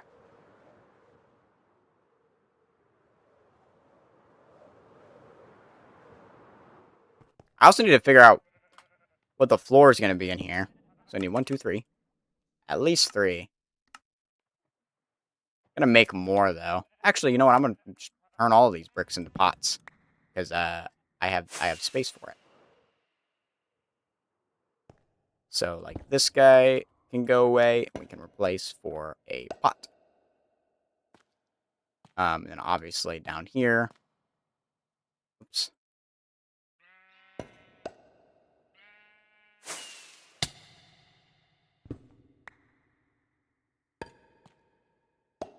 Nice. So that should be exactly what we need it to be. Very nice. So now the next steps for this build are obviously getting the pumpkin and melon farm itself built, and then leaving it alone, and it'll do its own thing. And then of course the design of this place, because that's really the only other farm. So I need to figure out a way to close off this area and get up into this little area right here. So I might use the... I actually wanted to swap... once the poplar wood gets in, I'm going to swap this out for poplar, I think. Because I think it would look a little bit better. But right back here, this is where we have our little paper crafter. Had to figure out how to fit this guy in there. Couldn't quite do it because of this, but that looks like a vent, so I'm not too mad about that. That one is going to stay a crafter, because again, that's kind of a part of the design. But yeah, as you can see, we are literally trashing all the sugarcane, because this farm is so powerful that I kind of need it to be hooked up before I can do anything. So, future me problem. There we go. We have plenty of pots now. It's very good. Okay. I am going to head over to the Chess Monster game, and we are going to play it. But I'm also going to take a little bit of a pit stop to grab myself something to drink, because I'm very thirsty. And we will use all of our brain power for a knowledge game, because I know it takes a lot. That gum Chess Monster.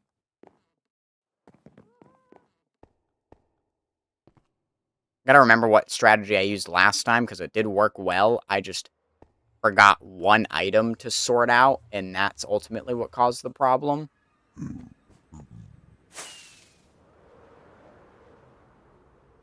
But yeah, thank you. Thank you for the looks cool. Very, very nice. Alright, so to get there, you just follow this trail of snow all the way until you get all the way over there. You'd be surprised. I actually come out here quite a lot. Mainly because I needed ice that one day, and then I needed to travel really far away to get something else. That's the ink farm. An herbs ink farm.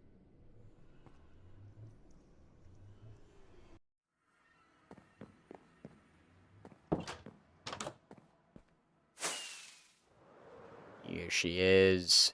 Beautiful. Oh, this looks so good now. Looks so nice. Alright. I'm gonna be right back.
Alright, gentlemen. I'm back. As mentioned, got a mini. It just occurred to me that the start button in the hall isn't very visible when you enter lol. I'm so used to knowing where the button is. Good to know, good to know. I do know that there is a button, so that helps. I hit my forehead somehow.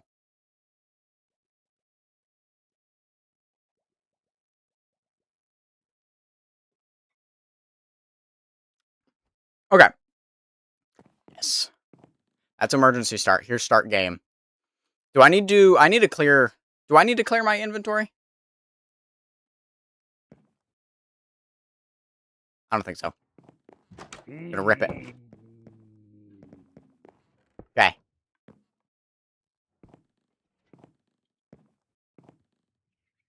Oh, is this now underneath the ground?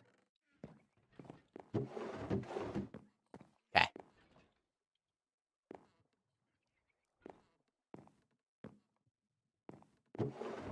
Right, that's the button where I put things in.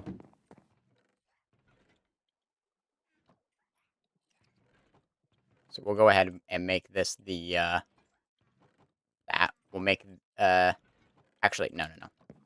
We'll make this one the junk chest. We'll make the one in the back the everything chest. We'll make this guy my iron chest. So junk will go in here. Hello signs will go in there. Actually, wait. Bamboo isn't junk. Hold up. Bamboo is the upgrade system. We'll put bamboo in there. We'll put bamboo and wood. Add interrupted to start.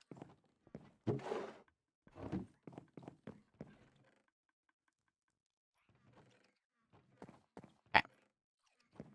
Need a piece of iron.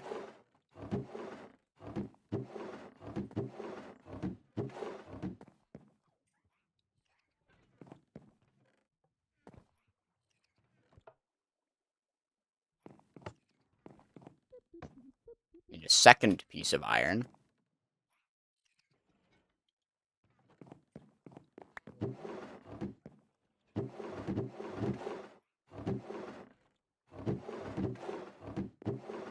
For right now, I'm just not going to worry about the junk in these ones. This is the general chest.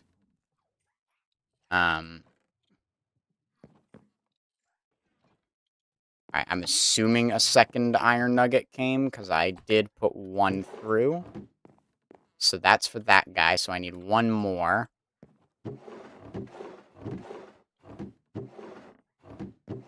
Need one more. Wood's not as important right now.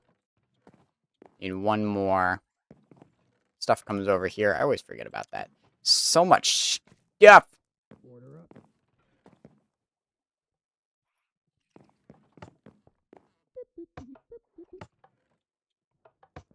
I heard noises. I don't know what they meant, though. It might just be the fact that it's doing something. Okay, I realized I don't have the pale oak wood separated.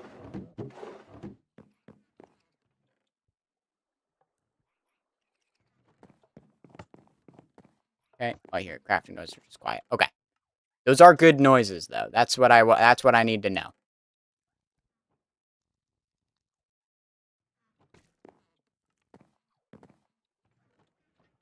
Did I not click the button? Thank you.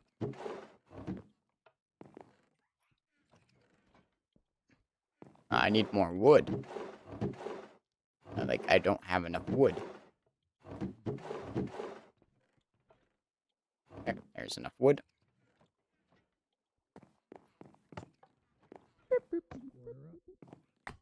Okay, and then need more iron so we can do chest. And then we can do iron. And we need 2 more chests. I have the wood for it. I don't know how much wood I have. I'm looking like I'm getting cucked by wood right now, as I barely have any. Oh, there's some more in there. 2 bamboo blocks to upgrade. Currently running out of wood. Okay, we have got 5 in there. So that goes there. While I'm waiting for wood, these are not chests for the game. Oops. Not me to place that. Don't know if that was illegal or not, but... Composter. Okay. Pop that jit. Thank you. Pop that jit in there. Give her a couple seconds. Pop that jit in there. Okay, now we need shrabs of something. Haven't really been upgrading at all. I forgot what upgrades I have available to me. So I don't remember what I can upgrade.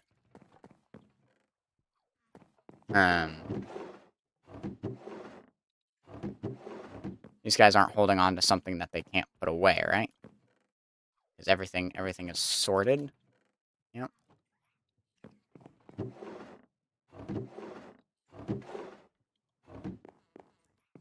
I need more wood again. Okay, we got the wood that I need. Okay, so it did go through. That's good. I'm always worried that I'm going to do it too fast before the system can register that I have, in fact, on something. I'm getting cucked by wood right now. It's asking me for a lot of wood products. I do not have wood. Do I have... I do have enough of this to do 2 bamboo blocks. And eventually... Okay, well, that one didn't go through. Okay, we do need the chest now. Okay, I have enough for the chest. So many wood products, I'm not getting wood enough. Okay, throw that in there. I believe we want left crafter first. I've got a bad feeling about this.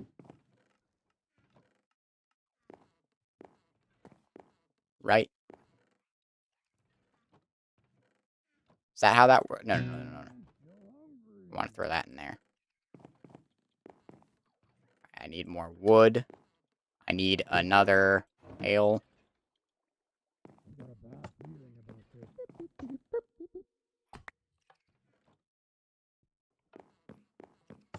This definitely feels different from last time. So throw that in there. Throw that in there. I feel like I'm just not getting wood enough. I put 2 of the items in. How long is it going to take for it to register? Okay.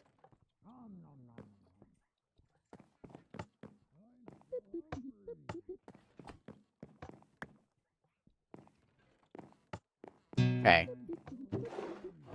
Oh, I can't remember what I put in last. So I don't know if that composter is what's up on the menu right now, or if I need to put in a chest. Oh, I don't know which item I need. Alright, well, I guess we're just gonna have to wait until... Alright, well, I'm gonna take it as... I need to put one of those in there. I need to put one of those in there. A couple more seconds, put one of those in there. Okay, we gotta just hope for the best that those register. Okay. So I did... You saw me put those 2 in, so I should be up to that. We're gonna put in this iron block, because I should...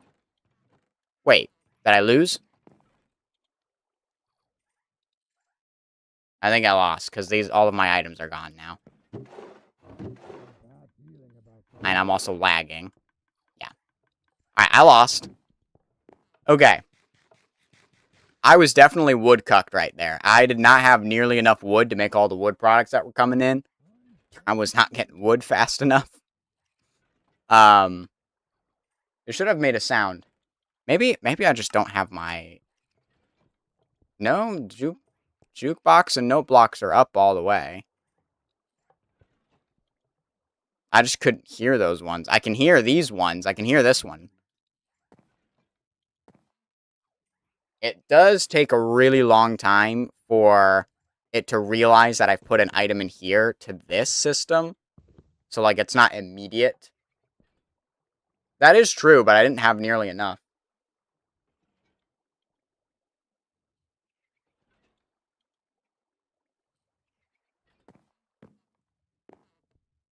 Wow.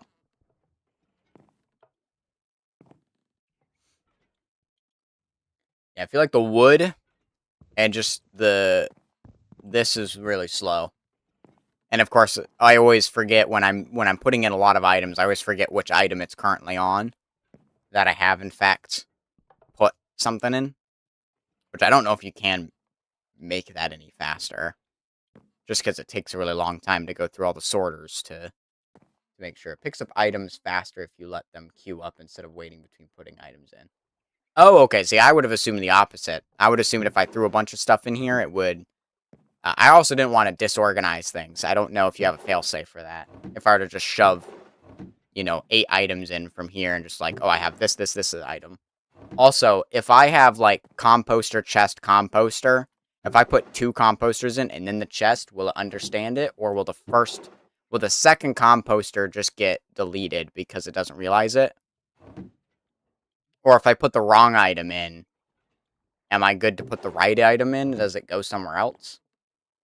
As long as they're in order, you can put in it. Okay, so it does have to be like composter, chest, composter, so it takes it in the right order. Because that's where I was going one at a time. I didn't want to throw 2 composters in, and then it deletes one of them, and then I'm thinking I put the items in and didn't.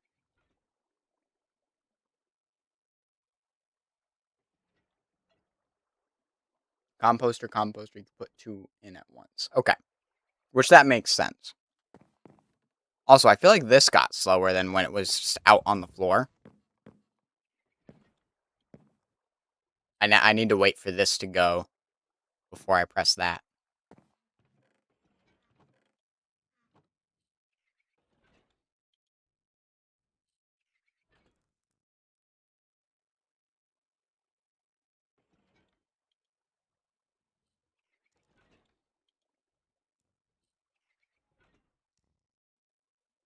Trying to think of a strategy, sorry.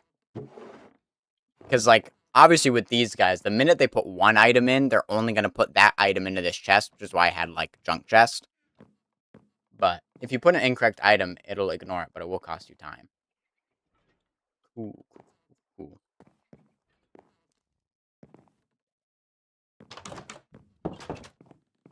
Alright.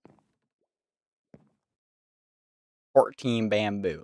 Am I good to start again, or do I have to wait until a certain point before I can hit start again?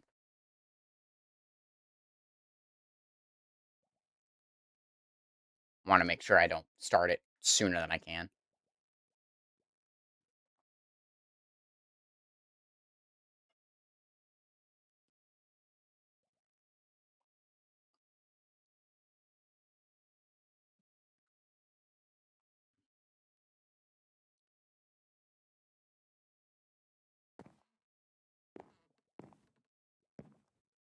Oh, man.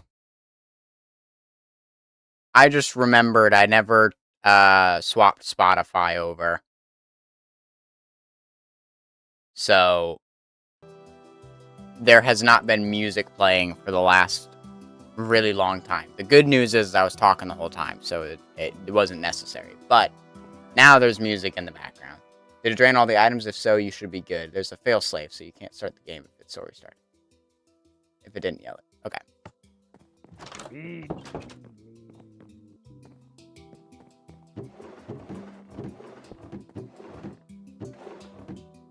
Alright, well, I'm lagging. That's not good. Oh, I can't open that list. I am lagging a lot. So I'm going to change up my strategy.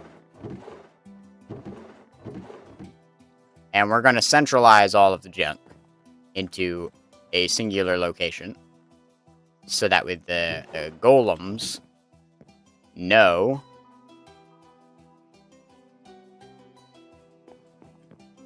we're going to gonna make one of those guys immediately. Alright, well, the lag is not ideal.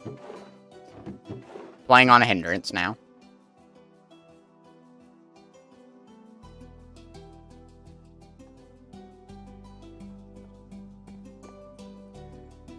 I need to keep at least one of these guys in there. Okay. The lag's not ideal.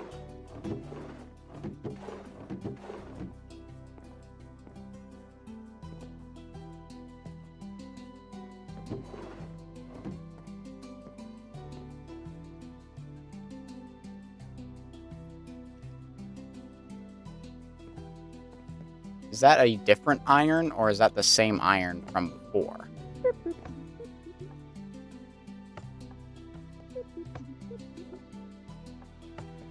I'm going to assume it is a different iron. Do I have to wait for this guy to get there before I can put in the next guy? Or can I put in the iron right now before it's landed? I'm going to put it in right now. Because it's there.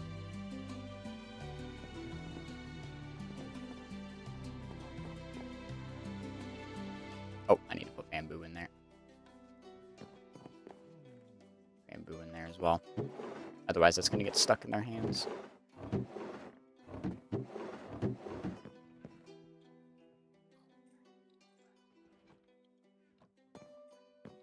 Okay, so I put in the iron for the 2 of them. Unless, again, there was another one while I was gone. Oh, there's another one coming. I'm just going to throw one in there.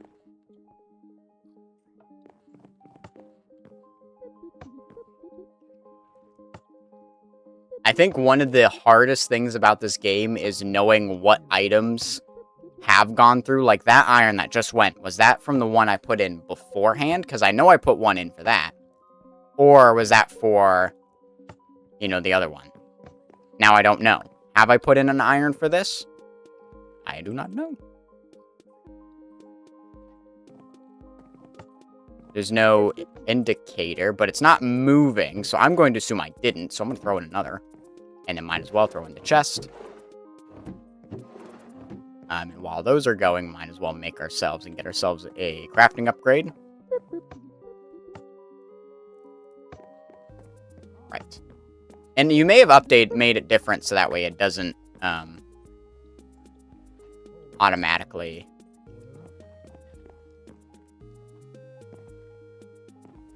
we're getting wood cooked again.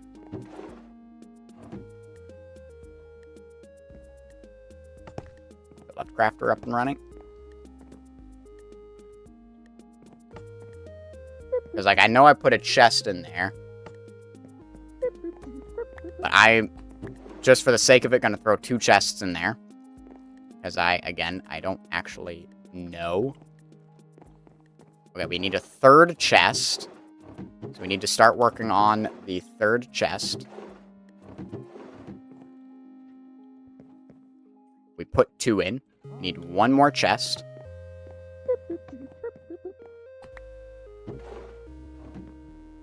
We needed a 4th chest.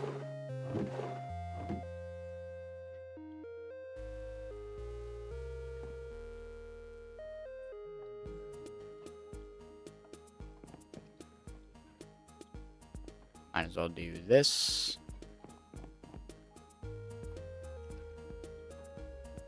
You know what I'm saying?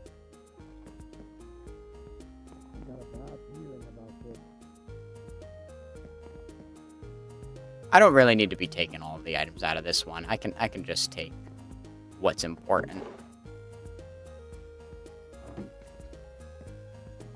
Alright. Kind of getting wood cooked again. Okay, so this is the chest. So we can throw a chest and an ingot in. Chest, ingot. Can I throw an ingot in even though this guy's still coming up, or will it not register it? Because I don't want to throw the ingot in if it's not going to register, but I know I need 1 ingot once that... I'm just going to throw it in. We're just going to see. I'm going to throw it in. Okay. I'm going to now spend... should probably make 2 more bamboo. Okay, so we need another ingot. So throw another one in.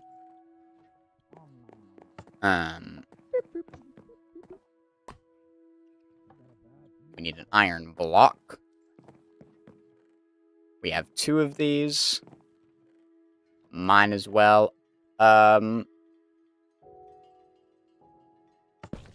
Open up the right crafter.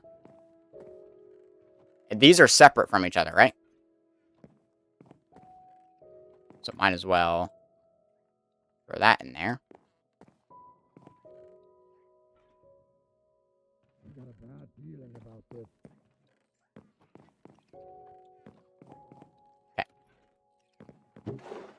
So right now, it doesn't look like it's registered that I put in that iron ingot from way long ago. So we're going to throw it in. So we kind of have to wait for it to land before I can start putting things in. Otherwise, it just won't register. Which is fine, because at least I know that going in.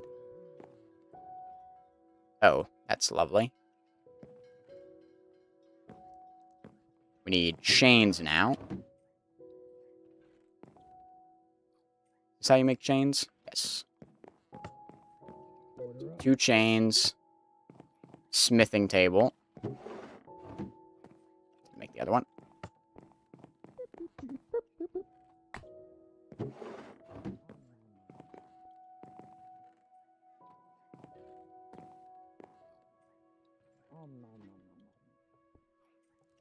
Oops.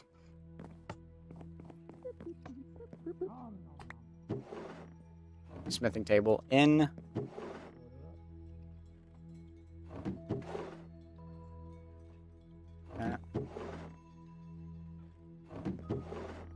Alright, I guess... Chest.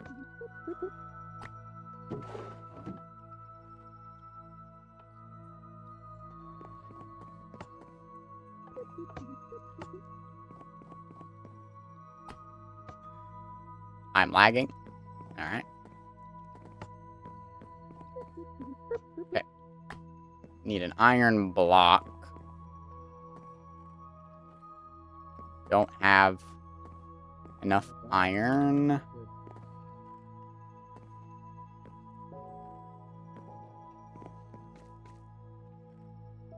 Right. We're gonna do storage boost. Whatever that looks like, because that sounds the most useful to me right now.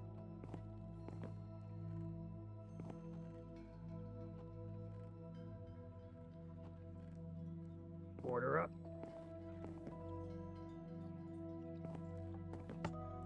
Where was that? Where did that come from?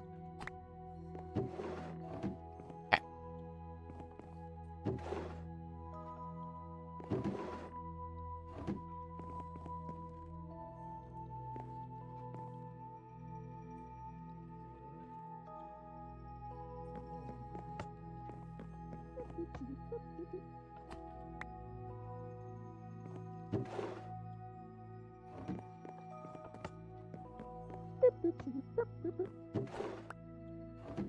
Okay, all the way up to the chest. Oh, sugar cane. Whoops. Alpha D.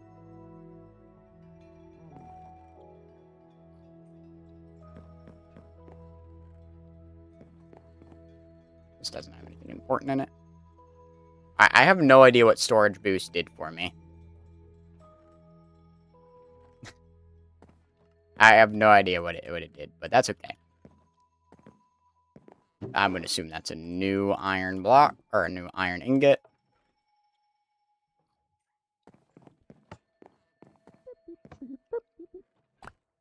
Throw that in there. Alright, now that once you get, like, ahead of the flow, it certainly eases up a little bit.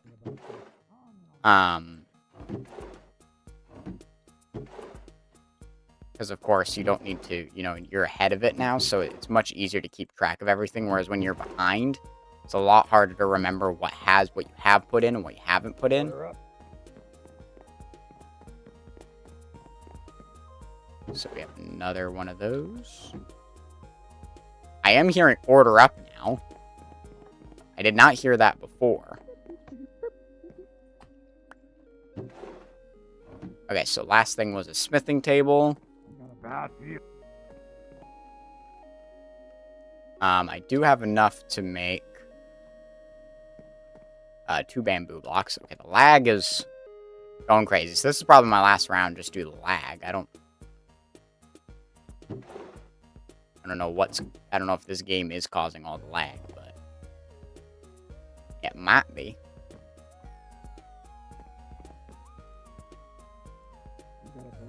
Okay, we need a hopper.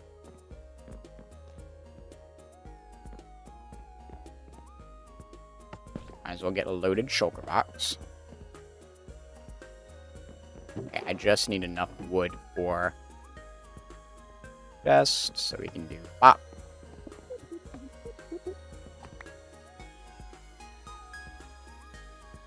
Nice.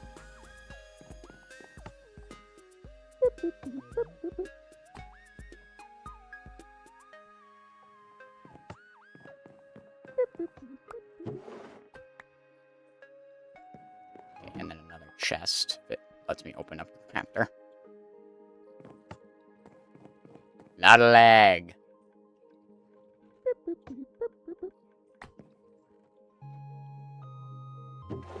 Thank you. An iron block.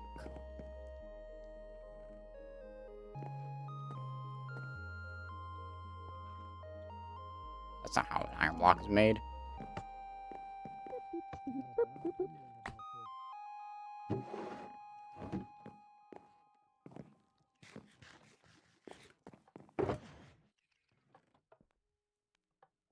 Okay, that was very handy. That's a lot of wood.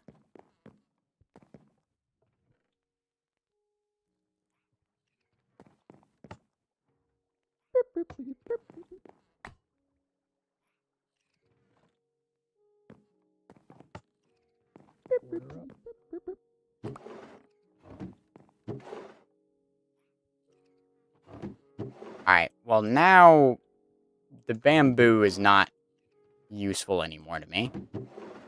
Because I've already got the crafter upgrades. So there's not really a need for the bamboo anymore, because I don't know what storage boost does. Like at all. I clicked it. I don't know what it did though. Anvil. Oh boy.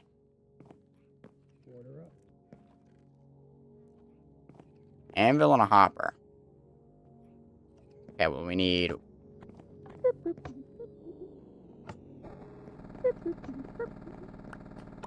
at least one more.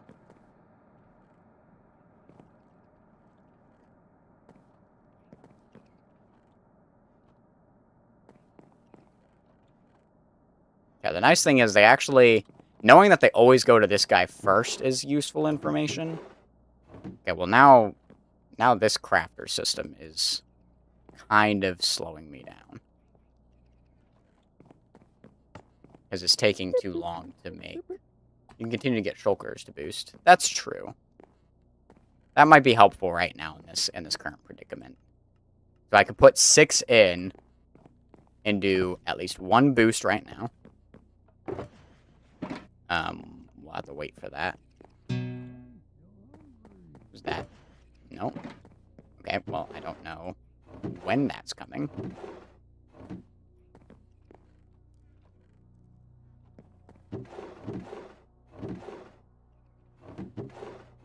When is my shulker box coming?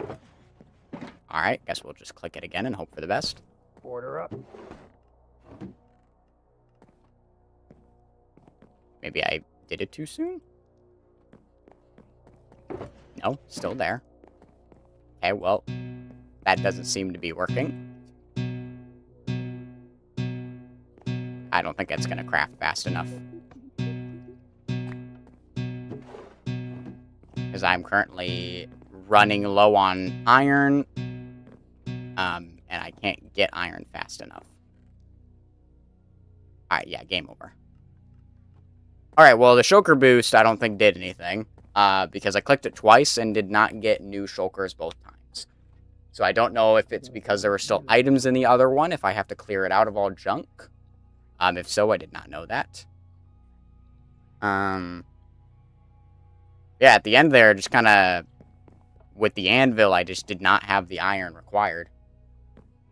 Okay, so it is supposed to do a new shulker each time, regardless of the items inside of the current one.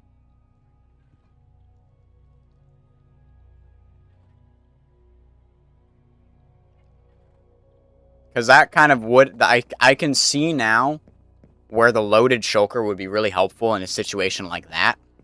Where you get an anvil because of how much iron it requires. That you'd be able to get, you know, as I did, I put 3... Basically, I had 3 upgrades.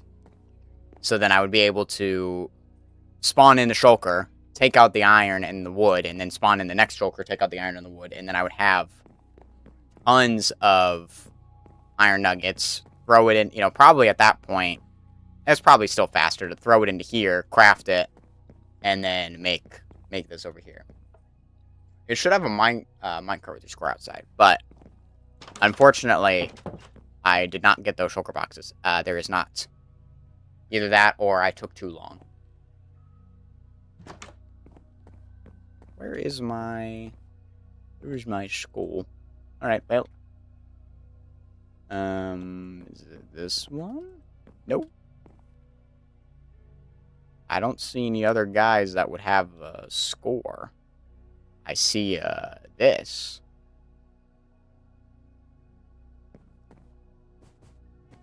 I don't know if, 18, is that my score?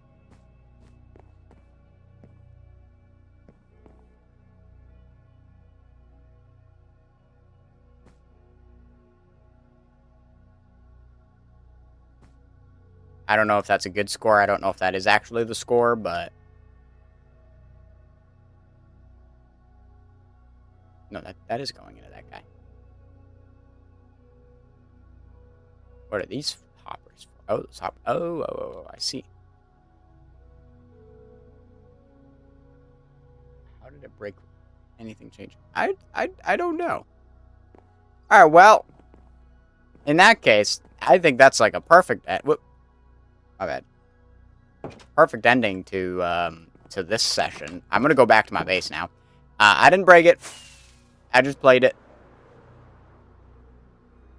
Okay, I'll check the shulker dispenser and the score dispenser. Seems like the problem is with the dispensers. Seems like that's where the problem lies. All right, let's get our building mines on. Hopefully that I'm now leaving that area. But I won't be as laggy, which will be very good. Alright, I know I said 1:30. I should probably end closer to 1 if I end up going that late. Probably not. I'm probably only going to do a little bit longer. The only reason for that is because I still have to finish my laundry. It's in the dryer right now. I just have to fold it and stuff. But I do need clothes from that for the day. Because I have to go... I may or may not have to work today. So if I do, I need to wear the clothes according to work. If not, we get the free time. Debating live streaming tonight. Alright, we're just gonna look at the space we have. And then decide what I want to do with that space. Because right now, I don't know what I want to do yet. I'm pretty confident in the boost, but it needs something to indicate that it's working. Okay. Also, you said a whole bunch of stuff earlier, and I'm sorry that I didn't read it. I was a little focused. Okay. We need gamma just so we could see what's going on in here. So one idea that I have with this build is to kind of wrap it up and around and kind of dome it similar to that. But the problem with that is that blocks us from getting up here, and I kind of need to get up here to get to these. Though I suppose, actually, before I do any of that, I am going to... Cloths for work is important, indeed. I need to get the shulker stuff set up, so I'm going to grab my chest shulker box, and I may actually AFK at my, my farm. Okay, good. We're gonna grab this, we're gonna load up at least a basic amount of shulkers. I would kind of like to get the system worked out, so I need that. I don't think I have any more. However, I do have a full thing of this wood. So I think I'm actually going to turn all of this wood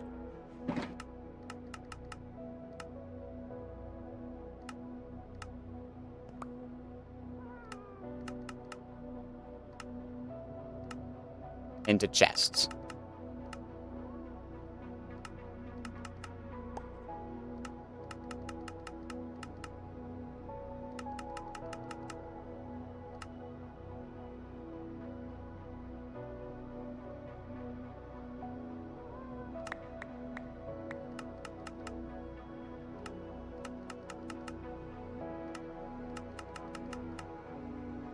Because, again, I need a lot of chests.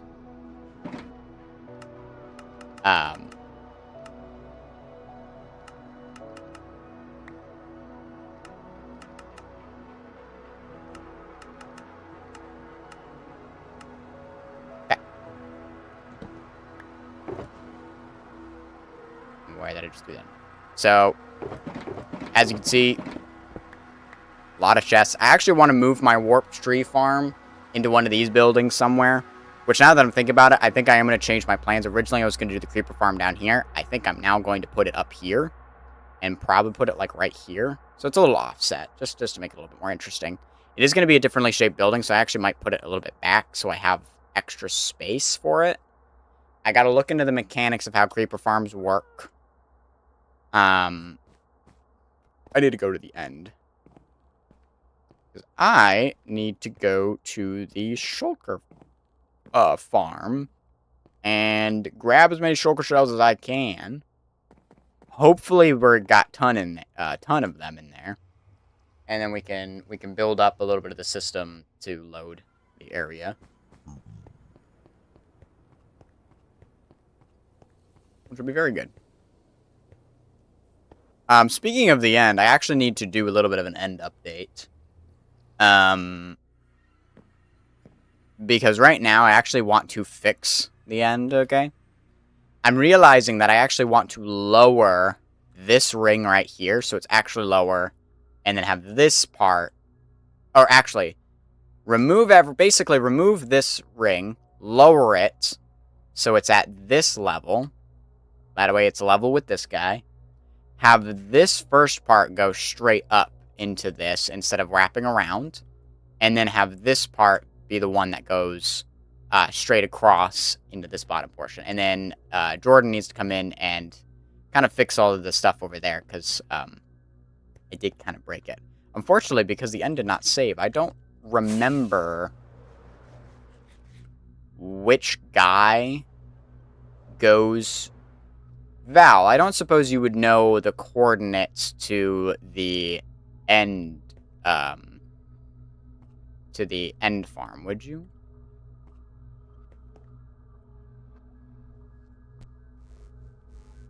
This is the weed. What the heck? Where the shulker farm is, sorry? I certainly don't remember where it is. I always use the map to get to it. But every time you update I get a new map. I know it's like somewhere around here, but I don't remember. I do remember it being like on this side. Hold up. I don't know if this is gonna work, but it's because if the server is capped at a certain... The shulker farm? Yeah. If you remember where the shulker farm is at.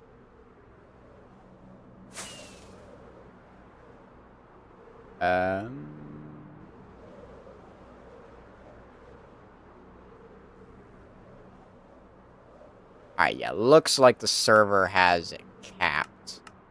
Oops. I think I just found it. No, that's just building blocks.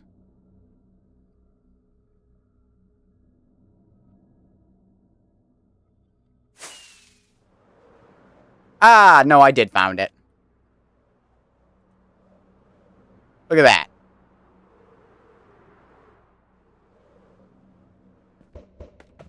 Very nice. Okay. I was like, this thing is not very full. It's full enough for what I need.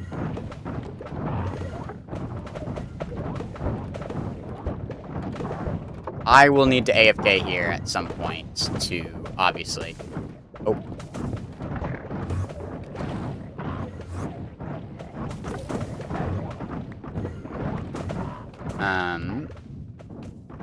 I'm assuming shulkers can't teleport to shulkers.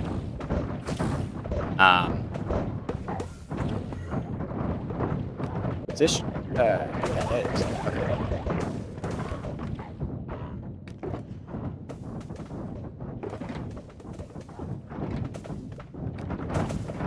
There's not nearly as many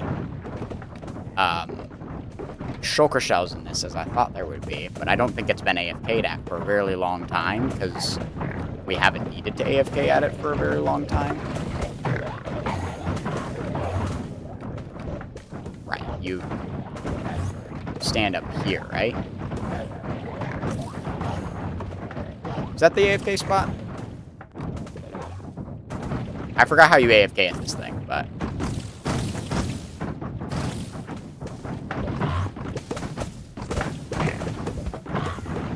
Because I know some of these are built with line of sight in mind. But... Okay. So that's two full shulker boxes, or, yeah, 2 full shulker boxes of this. That should be good for right now. Truthfully, we're not going to use that many. Okay. This is the shulker farm. I'm assuming this is Val and I shulker farm. Well, okay. Well, ideally, I wanted to fill up the pumpkin and melon farm as much as possible.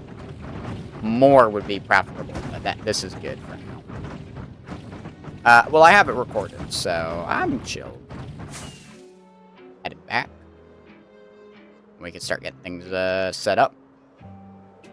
Woo. Perfect.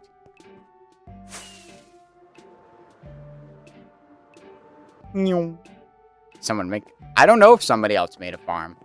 It's been a really long time since I've last been to the shulker farm to remember one. Doesn't look like the one I made. All right, well then I just raided somebody else's shulker farm. I will go back to it in AFK at some point in the future.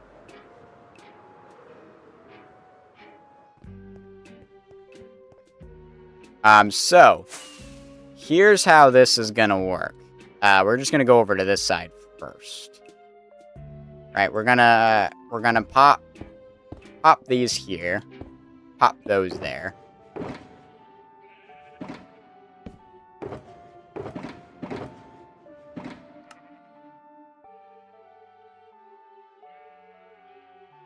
Alright. So now, the way this works, right? This now went off.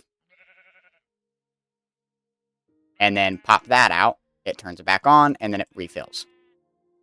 That's the way that works. Oh, I suppose... Pretty sure Jordan might... Okay, maybe I just raided Jordan's then. How many shells do you need? Well, I need to backlog this quite a bit. Right? I need to backlog this. Because I need all of these filled.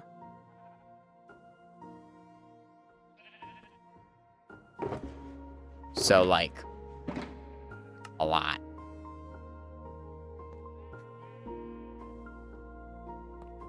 But, like, it's pretty much up until there. And then it's...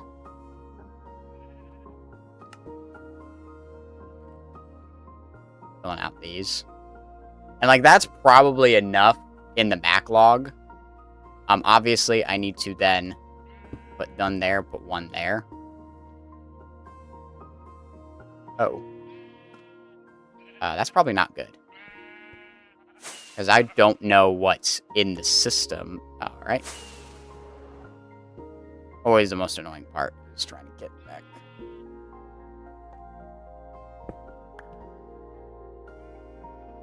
Oh. No, that's fine. That's exactly what's supposed to be in the system, so that can stay there. So that'll do that. So, of course, the system only replenishes so long as this one goes out.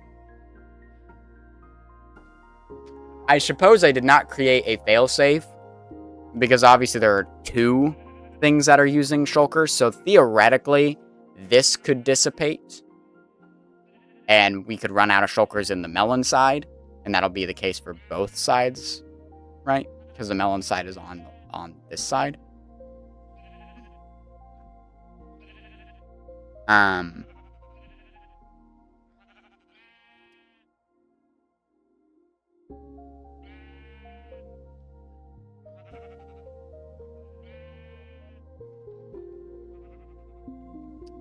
Yeah.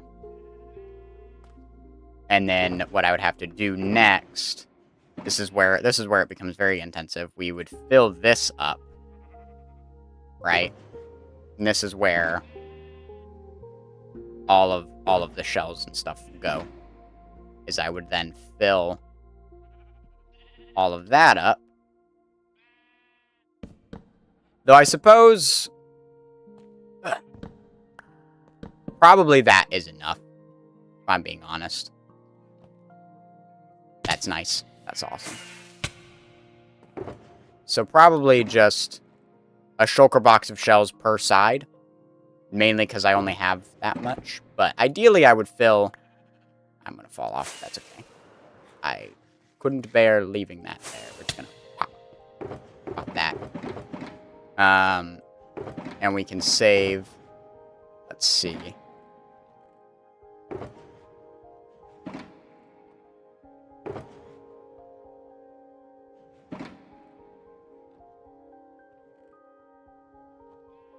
Found buttons. Probably put, like, that much chests into the other. My crafting table's still up. There is a little bit of... there is an easier portal, which is the other one that's over here. Than the end one. But the end one is fun. Okay. So then same idea right over here. So shulker shells, and then chests. Crafting table. And actually, ironically, we can... I don't want to prime the system yet. So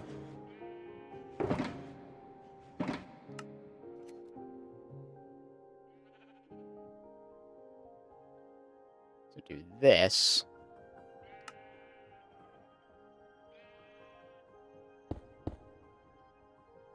So hopefully... Alright, okay, I'm at your iron farm at your base is confusing. You should be able to find...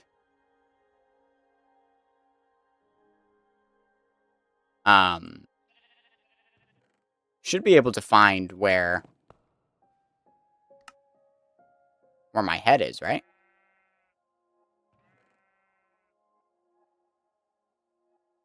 Okay, that's plenty in the backlog. It's kind of more like a failsafe. And then obviously that. And of course we want to put chests. I don't know why I'm doing it like this. It'd be much easier to just do that.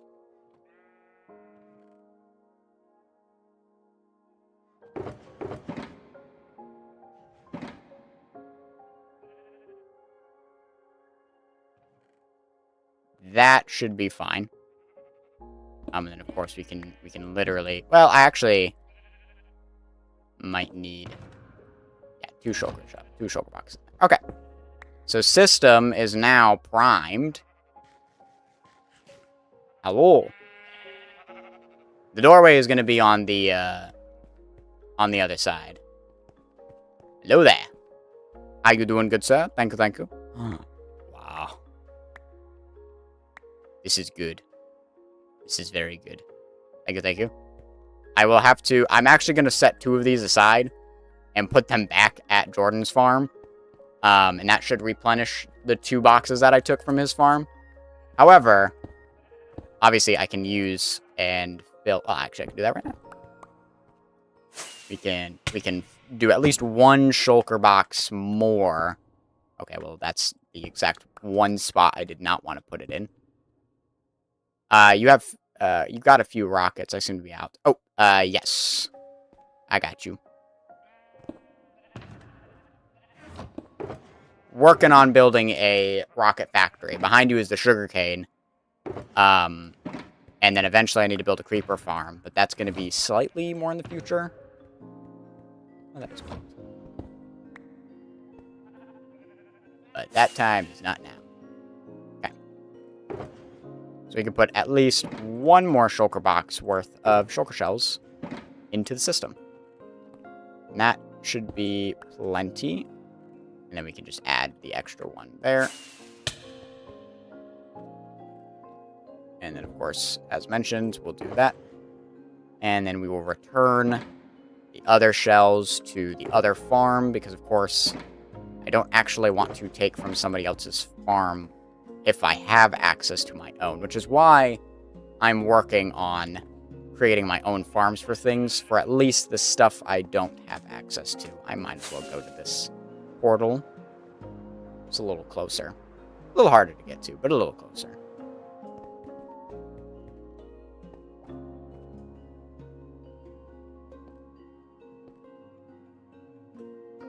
Does it get to go down here? I don't know about y'all, but I think this is fun. See, the thing is I feel like a lot of people build really cool bases, and they'll do things like little details like this, and it's like, oh, that's so cool. But then they'll always make the other way in or out, right? They'll always do, okay, well, let me actually put the, like, water stream, the bubble vader that just takes you from top to bottom, you know? And, like, at that point, if you're just going to do that, then what's the point of building all of this stuff, you know, building this way in and out, if you're never going to use it? So then I said, starting this season and just from here on out, I'm going to start building for what I actually build for, right?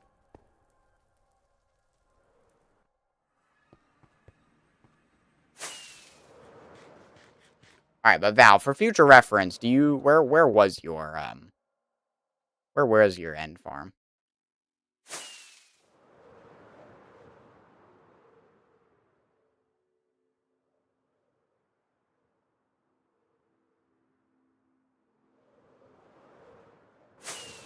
Oh wow, that was confusing. Try to see land. That way I know where I need to actually go to get shulkers. So that's why I like some of my builds are annoying to traverse, because I want to make sure that, like, if I'm going to build a secret little entrance to the end portal room, then I want to actually have it feel like a secret little entrance to an end portal room. You know? Like, could I have an easier way in or out? Yeah. But that's not as exciting. I will find it and let you... Alright, perfect. I should definitely write the coordinates of that down. Alright, let's return these. Because these were never mine to begin with. You'll never know. I do need to use the restroom at some point. Not that you needed to know that. Okay. That replenishes what was lost. Okay. So now that we've got that system in play, we can actually build the pumpkin and melon farm. Oh, hello.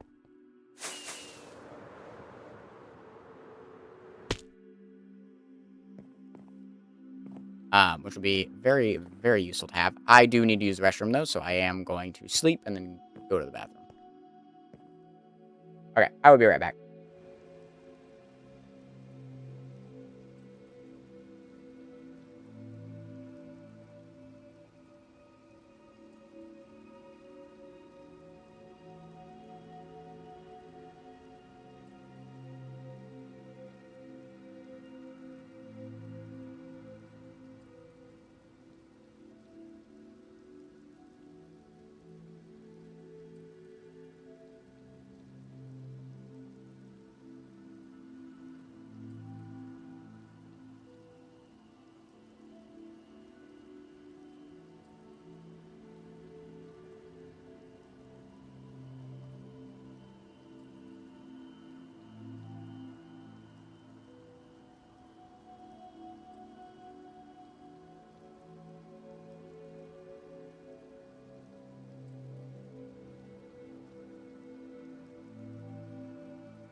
Okay. We're back. And as mentioned, it is time to build a pumpkin and melon farm. So I think the easiest way to do that is going to be, if I could find regular dirt. Where was it? There it is. Regular dirt. We're going to grab that. And I believe what I'm going to do.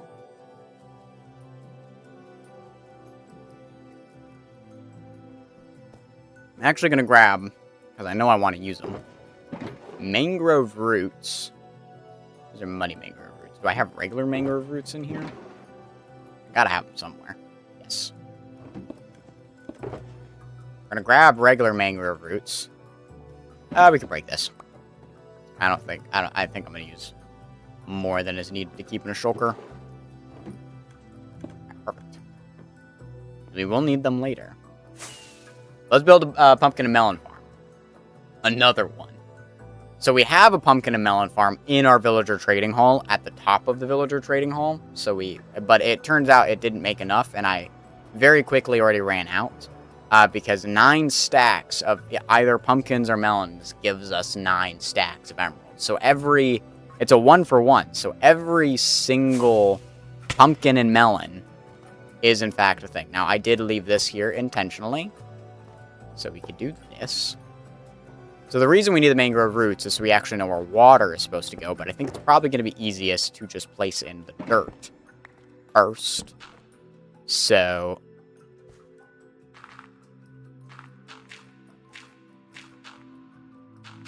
alright, well, I need to clear my inventory so I can pick up that torch. But I'm going to just place in all the dirt. Now, I am actually just going to build this whole thing, even though there is that. So that we will have a little bit of loss. Just because, of course, we have these corners. But I'm fine with that, if I'm being honest with you. It doesn't bother me that we'll get a little bit of loss. And the point is, one hopper minecart is going to go back and forth, and ideally, it picks up 5 stacks every time it goes back and forth. And so it's 5 stacks drop off here, goes back through, picks up another 5 stacks, drops it off over there. Bingo, bango, pumpkin and melons out the wazoo. It's going to be nice. It's going to be wonderful. I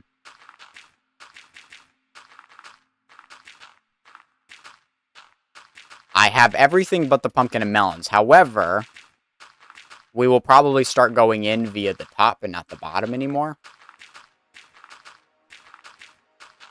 Because I think that's probably going to be the easier way in and out of this.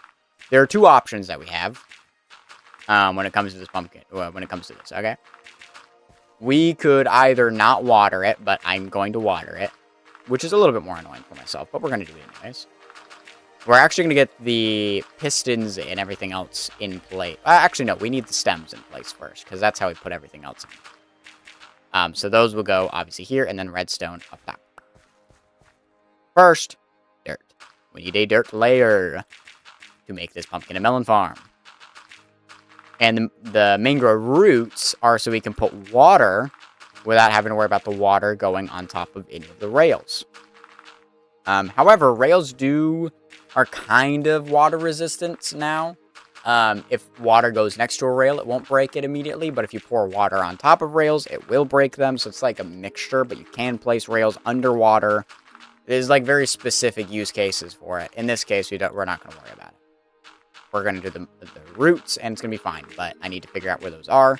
And we could probably go through, make an infinite water source somewhere, and fill in all the water, and then hoe all of the alternating cross pattern that we're going to use. And it's going to be great. And I just realized that I should probably... Now, I will do that after I've placed everything, because I really would hate for a piece of dirt to get in the system, because, of course, we don't have the system built for it. Actually, no, that won't break the system, because it'll go into this chest, but it won't go here, because this is literally the sorter, so it can't clog the system. One piece of dirt will not clog the system, so if we do end up dropping it, that'll be fine. Which means I can actually put a hopper minecart down there.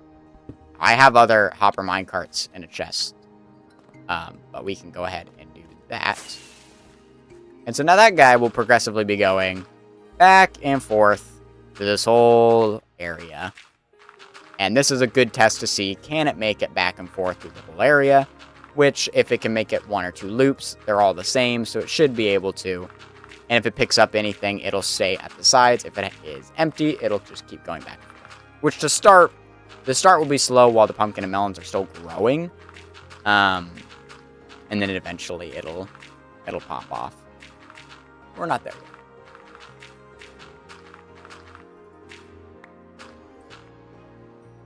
Actually, I don't know why I'm not doing it like this. Because it's not. It's easier to do this. Let's be honest. This is faster and easier. But obviously this is a much larger pumpkin and melon farm. So this is very nice. And I think once I get this pumpkin and melon farm and get this build designed, at least the interior of the build designed, because I will worry about the exterior later in terms of the grime. Which maybe I will actually build grime according to where a tree should go, now that I have a good tree design to use. Again, not my own, but B-Dub's. That might make it much nicer, because then I can do more green-like dirtying and not just the general workflow dirtying. Though I will have some of that in there, because I like the idea of the exterior telling you what's on the interior. And the only way I can kind of do that is through that way. Okay, so this is where, obviously, dirt is going to come into play. And we're going to run into that issue. So we're going to go 1, 2, 3, 4. We go here. 1, 2, 3, 4. And 1, 2, 3, 4. So now we're going to go 4 blocks away from this. 1, 2, 3, 4. 1, 2, 3, 4. So if we want to maximize the amount of space that we actually have to till, is we have to go 4 and 4, because each one water can do a 4x4 square. So 1, 2, 3, 4. That's that square. 1, 2, 3, 4. That's this guy's square. And that dirt will be picked up. 1, 2, 3, 4. 1, 2, 3, 4. And 1, 2, 3, 4. And for this one... Oh. For this one, we will just do that. Which is fine. Obviously, it's not going to be perfect. Because, of course, this needs to go to the edge. So that'll be the way to do that. So 1, 2, 3, 4. 1, 2, 3, 4. And the easy thing is actually we could just continue this down. 1, 2, 3, 4. 1, 2, 3, 4. 1, 2, 3, 4. 1. As obviously we're at the edge. Now we can go back through and just follow along and place these where they need. And again, the dirt being picked up doesn't matter because we have the chest there, which will actually kind of come in clutch. Because, yeah. Because, it's not going to clog, so all of the items will just be held in there.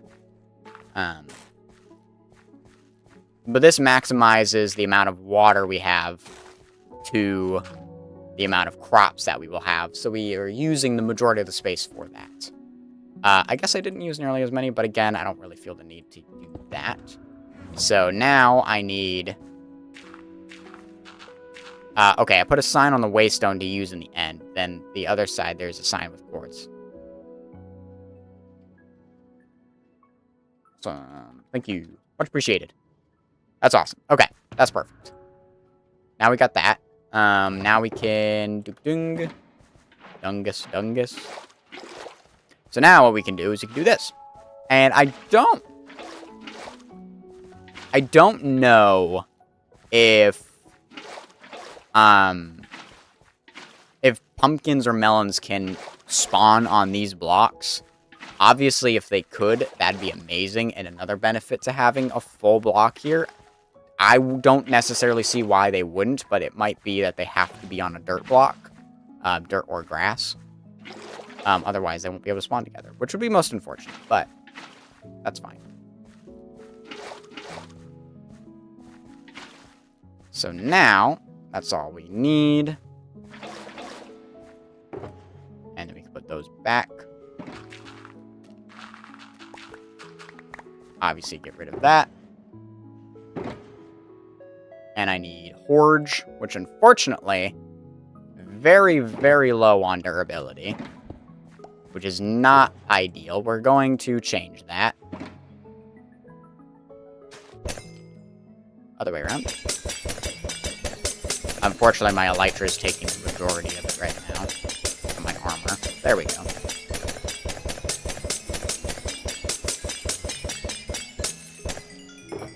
I did. Okay. That's better than nothing. Okay. So now we get to do...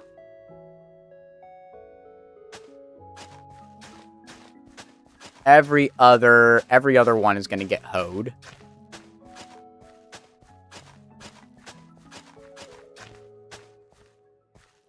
Oh, I suppose I got to redo this whole thing.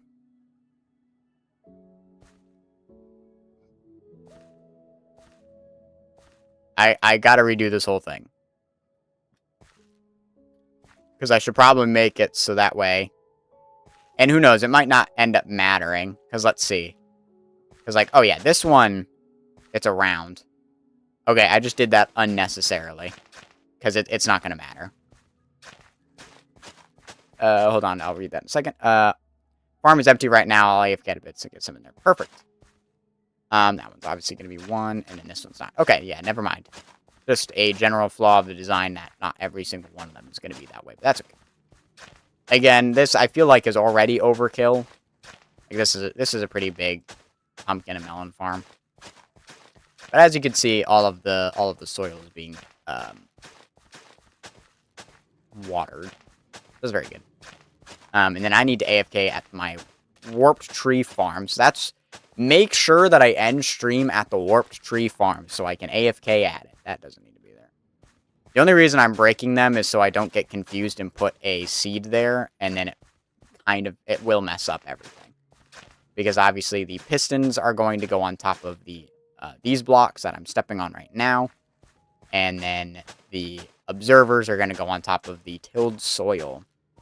So we need to make sure that that stays consistent.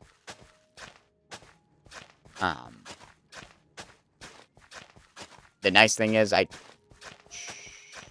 do these need to be lit up to grow? I remember having to put frog lights on the other ones, so there's a chance that I actually do need light in here to plant the pumpkin and melons, but that might just be carrots and or other crops. I don't know why that one was there.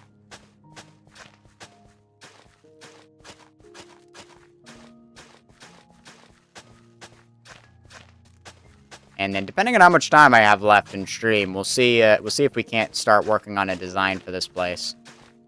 Because that would be really cool to start figuring out what this place is going to look like.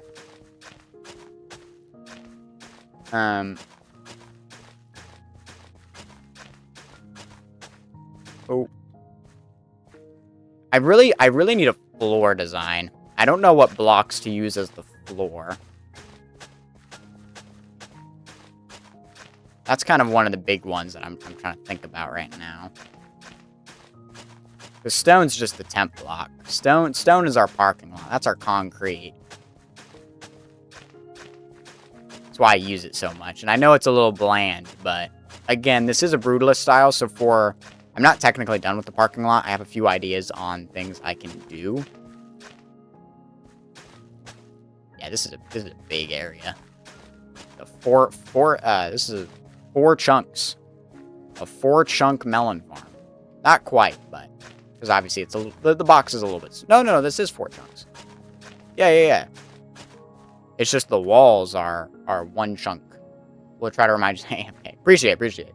It's 12:11 right now for me, so I still got like 50 minutes on stream, so I probably can finish the pumpkin and melon farm. Don't really need to AFK at it. I'm hoping this is meant to be I'll AFK at it once, and then theoretically, in passing, when I'm working on other projects in the area, it will yield me pumpkin and melons. Shulker boxes, pumpkin and melons that I can then trade with my other guys And that's only if the pumpkin and melons in the current place are full. Right? Because I still have the pumpkin and melon farm that's in there. So that's going to take primary. This is like a backup. Because I have gotten to a situation where I have indeed run out of... Actually, while I'm here, might as well grab more food. Nice. So, I now obviously need...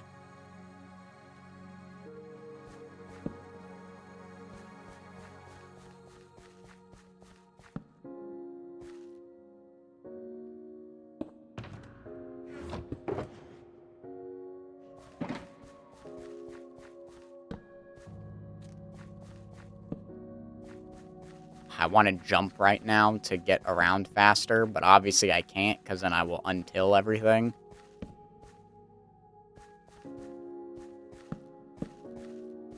Move that over, since I have to put one over here anyways. And that should be all of that. Oops. When did my arrow box get into my inventory? What the heck? Alright.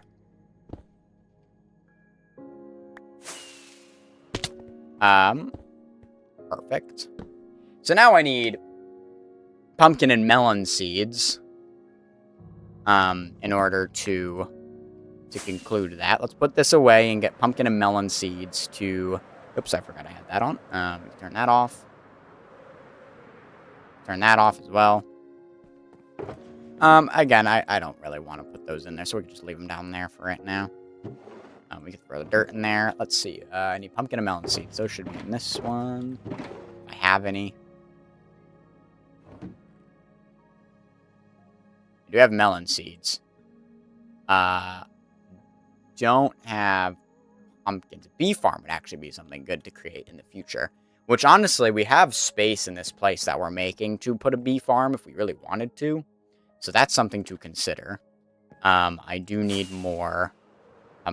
we need more pumpkin and melon seeds. We're probably going to need... I'm going to say 4 stacks of each. Probably going to be enough for this pumpkin and melon farm. And then, of course, we need to put in all of the observers, which I believe is actually quite easy, because we just have to stand on top and face them downwards. And that's all that we need to do.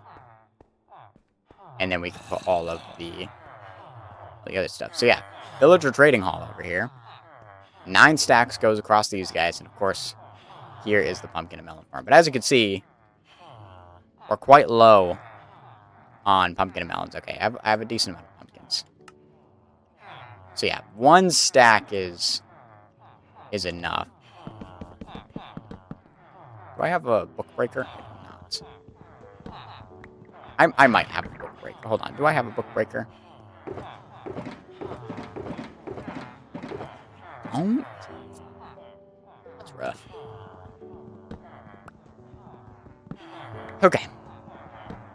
Yeah, so I'm actually planning on turning my current base into the industrial district, so I'm actually going to fill it up with farms. Alright, so we're going to need, obviously, more melons. Alright, I got it.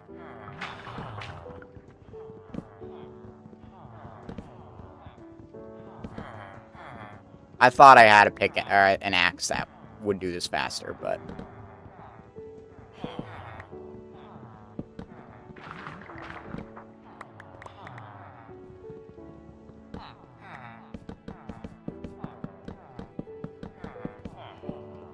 This is fine. Little slow down. A little chillaxy time.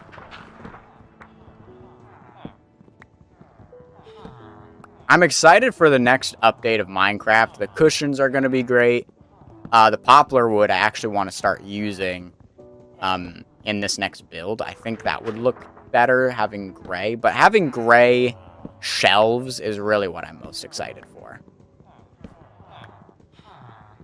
Gray shelves are going to be huge.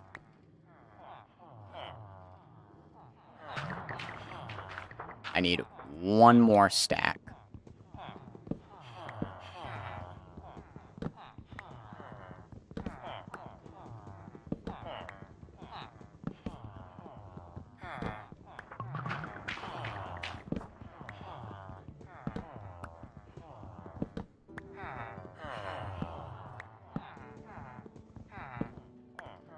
Perfect.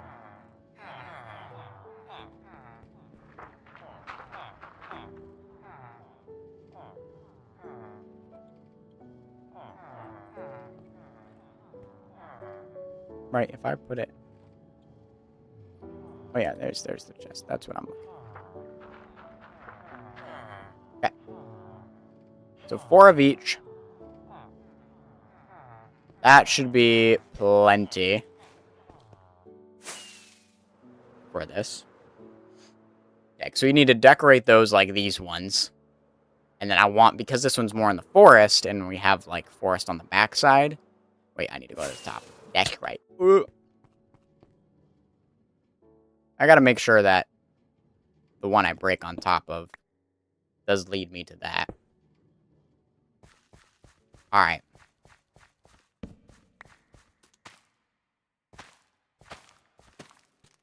So we're just gonna alternate between pumpkin and melon.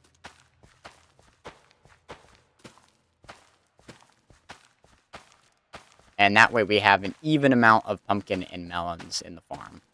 If anything, we should technically put more melons. We should put, like, a little bit more melon than pumpkin.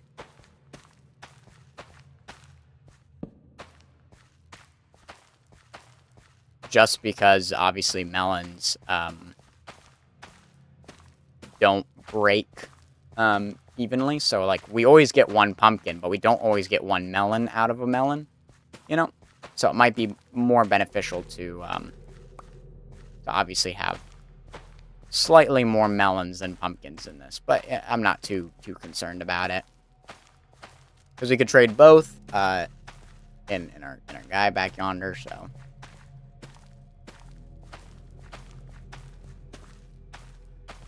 And it doesn't necessarily need to alternate like I'm doing it right now.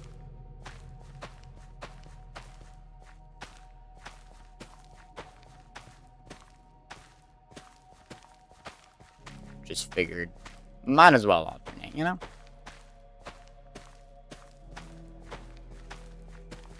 It might be better to actually have the melons go slower, just because... Obviously, the system down below, we realize that there is, in fact, a fail option for the system, which is if the melons run out. There's not much we can do about that, shulker box-wise, because it's based off of the pumpkins. However, as mentioned, we will probably get more pumpkins, so if anything, it's more likely to overflow with shulker boxes than it is to run out of them.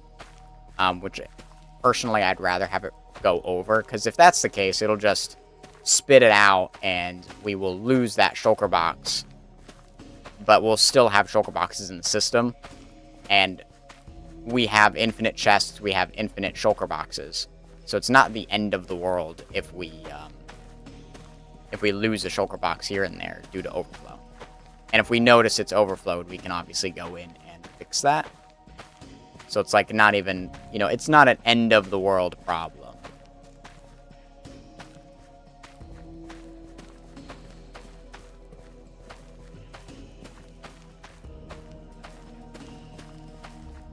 Alright, I don't know what I'm doing anymore. Kind of got off topic there. Alright. Alright, now I'm not doing it. Alright, there we go. It's fine. It's fine. Oops. I'm not placing... I got out of the flow. Now I'm thinking about it. There's a little bit of me that wants to stream later tonight as well after my class if I don't end up needing to work, but I probably shouldn't. But I might, what I might do is do my Elden Ring flail challenge that I was streaming and just record it instead. Just because Elden Ring right now is not a very secondary game. Like Minecraft is a secondary game. I can easily talk and do Minecraft at the same time without having to worry about it.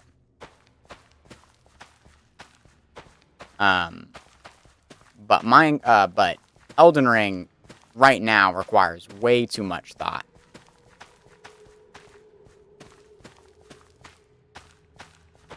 4 stacks already, yeah.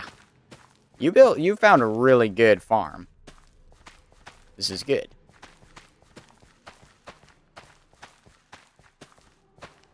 I needed a lot of shulker boxes.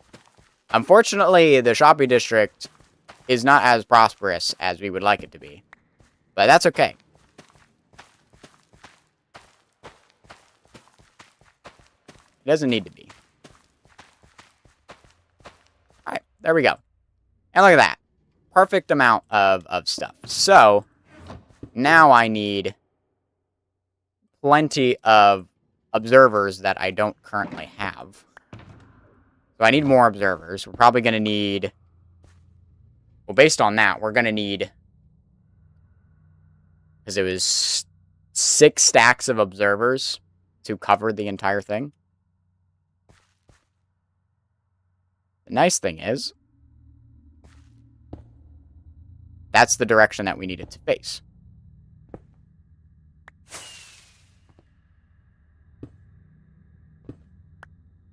So my thought is, we hold shift and go around. And of course, once we get to the piston placing, we'll have to go back down again, and then we'll just break out of the wall, probably, to get out.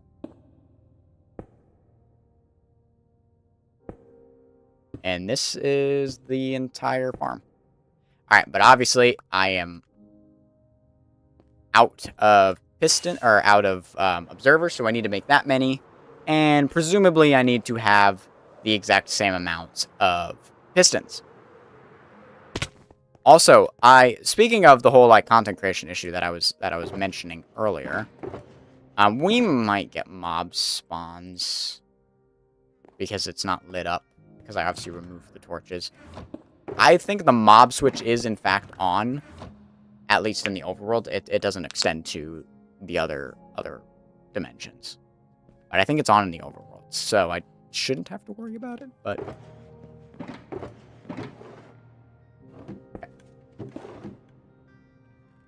a quartz.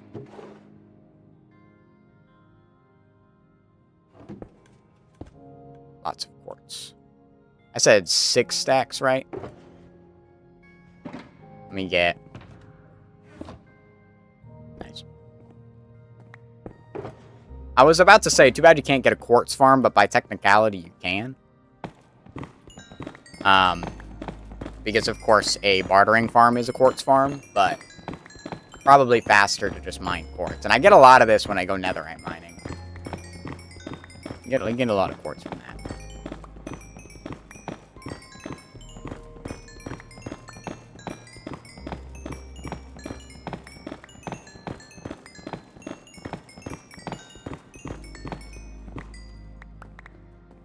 Alright, so we're gonna worry about... Oh, that was not enough.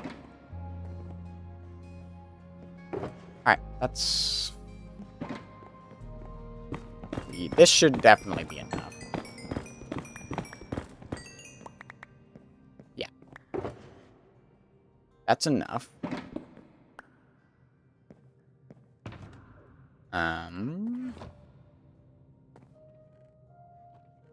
We are lagging again. So I believe it is... 2 stacks, so we need 12 stacks of redstone dust.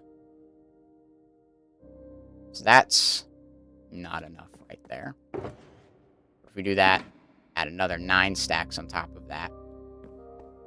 That might be enough.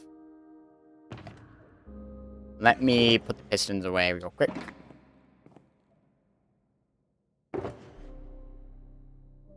One, 2, 3, 4, 5, 6, 7. Oh.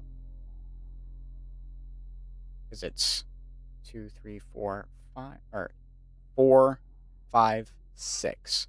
So I'm 3 stacks over the amount that I need.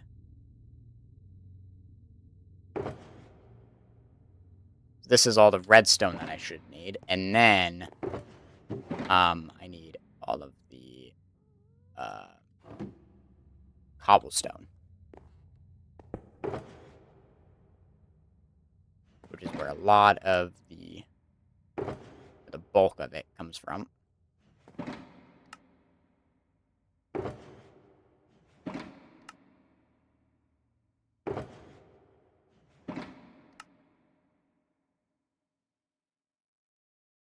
Need more cobblestone. It would be nice if you could break quartz blocks. Then it would be easy. What do you mean by quartz blocks? Oh, like break down quartz blocks. That makes sense. Yeah. That would be very nice. And I should be able... And this should be all of the observers that we need. Now we just need all of the pistons. So again, probably going to need 6 stacks. So we're going to need at least... We already have a stack, so we need 5 stacks.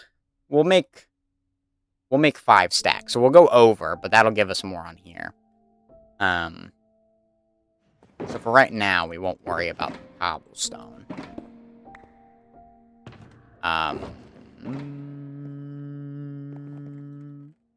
So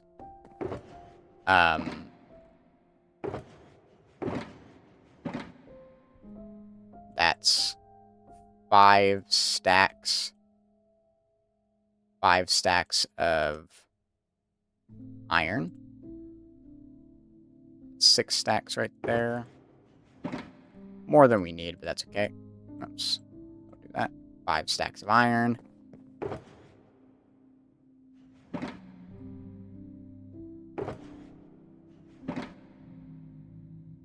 Five stacks of redstone. Again, we're just gonna fill this up. And then this is where I'm just gonna shove the observers in there. I might as well put the pistons in there as well. We need 3 stacks of wood per. Now we just used up like all of our wood. But I have so much oak wood right now. So that's 4 stacks.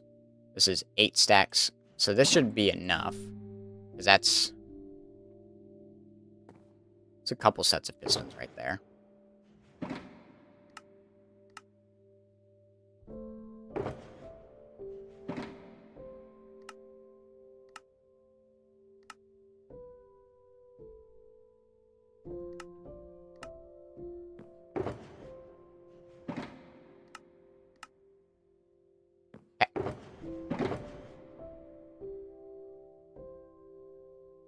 And for pistons, I do need that little extra. We are very low on cobblestone.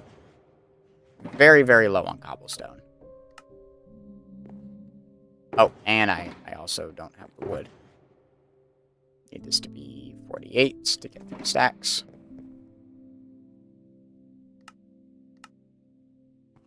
Okay. This is our last shulker box of cobblestone that we have. Would be worth maybe making a cobblestone generator, just because that would be very helpful.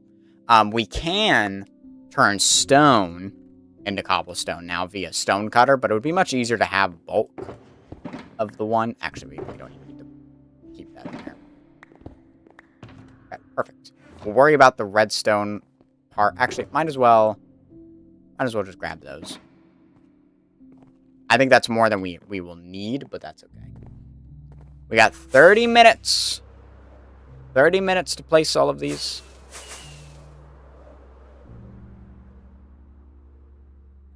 I'm out of coke. It's a very sad day.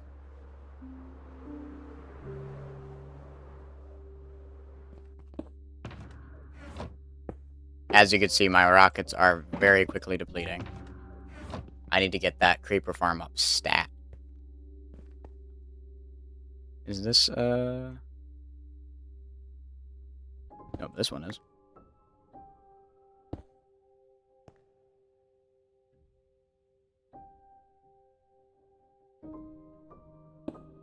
Here's what I'm gonna do. I'm gonna do fake sneaking. So I don't have to worry about if I accidentally let go. We'll never be able to walk off. It's very nice.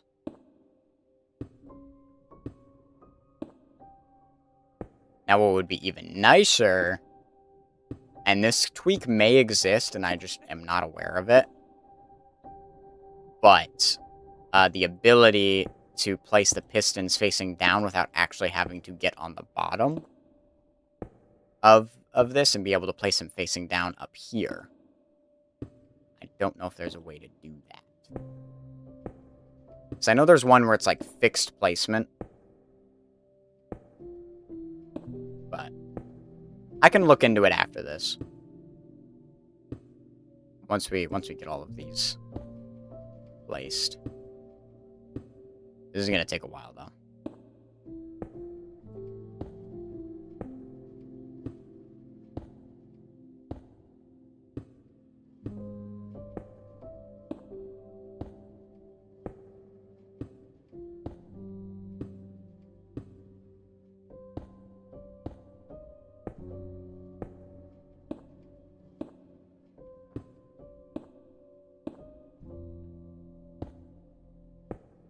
I am absolutely lost in the sauce right now.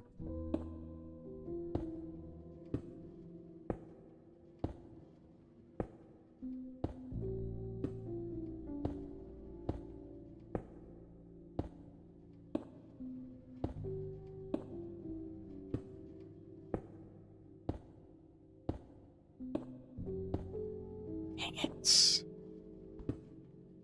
Well, that observer will be picked up, which is fine. Again, we've established we will go back through once we're done building this to ensure that there is no junk in the chests that the sorters are part of. And if somehow more junk gets into it, it'll never get through the sorters unless somehow it gets into the sorters. But I should probably put blocks above that just so that way we don't get things accidentally into the hoppers. That would probably be good. And that'll also reduce lag of open face hoppers. Like, it's such a small hitbox, but yet somehow you still hit the side.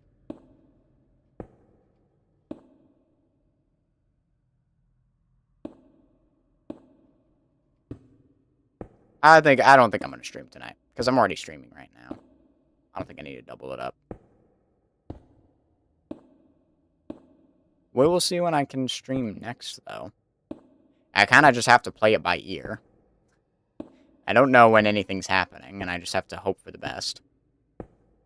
Tomorrow night, I'm going to go rock climbing.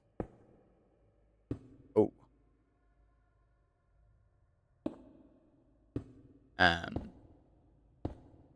So we will see. We will see. And then I work Saturday, work Sunday, have things going on Monday, I think. I don't actually know what my Monday looks like. I have a class at night, I know that much. I work Wednesday. Work Tuesday during the day, probably. Don't have anything on the schedule at the moment. But then again, there's always last minute stuff. Did I turn Do Not Disturb off on this? I did not. People could be texting me right now, and I would never have known about it, because my Do Not Disturb was on my watch while I was sleeping, and I forgot to turn it off this morning. This is fine. Dang it. I don't know why anybody would need to rage me. There was one class this morning, but it was only for specific people. I was not one of those people.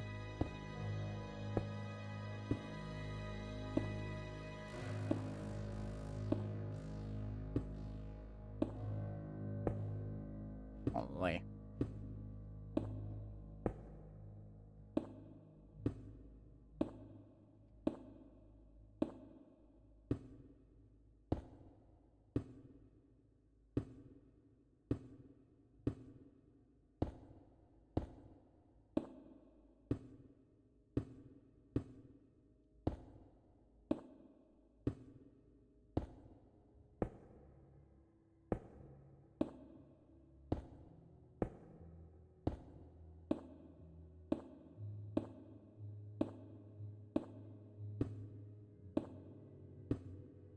I'm just locked in, man. I'm like in the zone. Got plenty of time.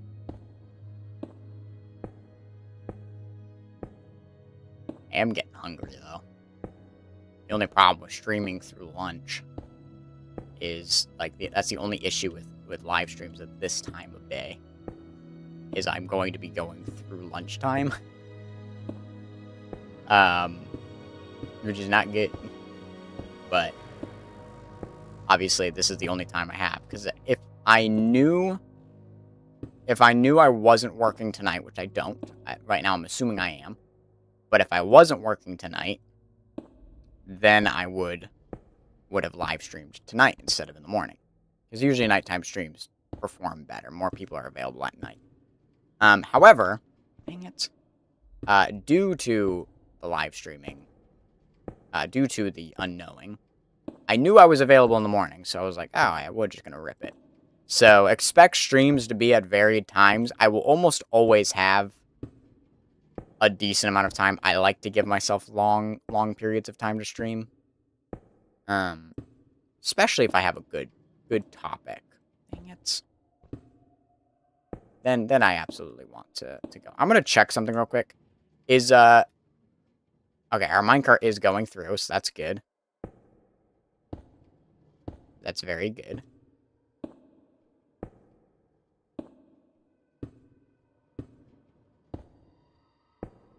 Yeah. I'm probably gonna edit tonight. Dude, when you have a 3-hour video to edit, it takes forever. Oh my gosh. It takes so long to edit. It takes freaking forever, man.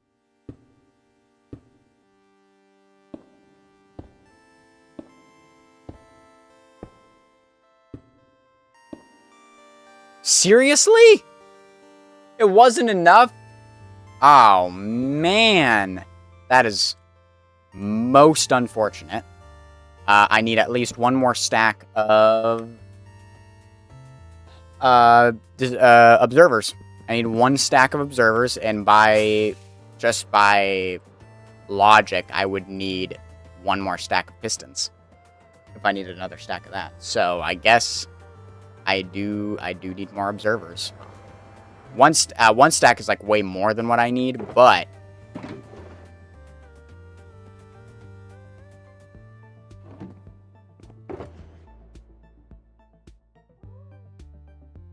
need that for the here.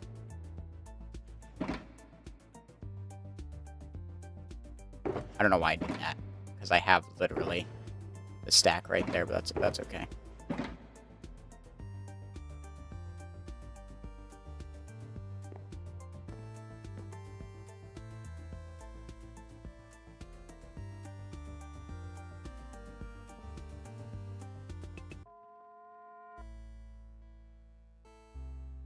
So that's all the redstone that we need. Gonna hop off. Here's your reminder to AFK at the warp log farm. Yes. Thank you, thank you.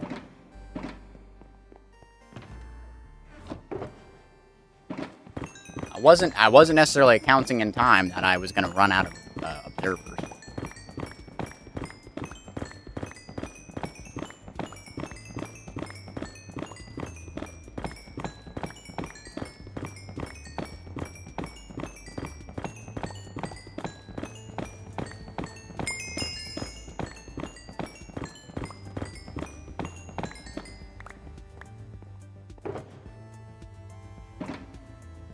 Only need one stack of quartz. Oh, there's a little bit more that I forgot about. I missed.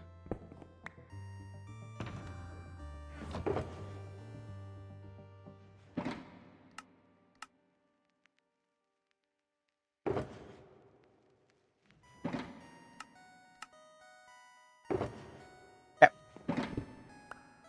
That's the last stack, and that's an extra stack of pistons. So we've got plenty of those. We should have plenty. Okay. And then we can maybe mess around with the tweak, but it's probably going to be easier just to go under.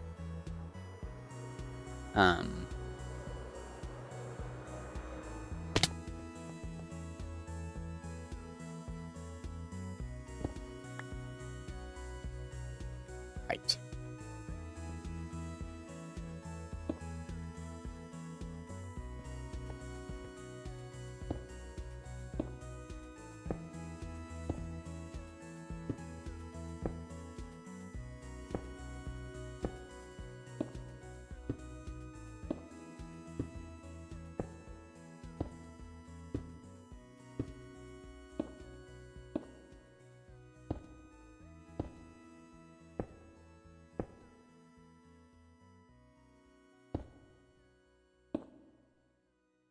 Alright, the last row of observers.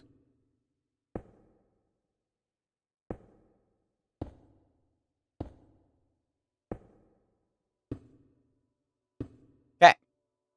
Now let's see if there's enable a simple version. Basically, either facing in or out. That kind of is it.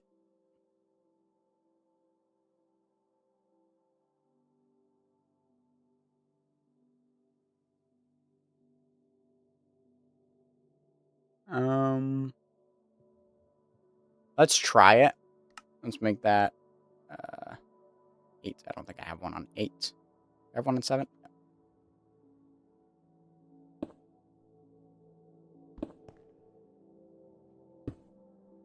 Nope.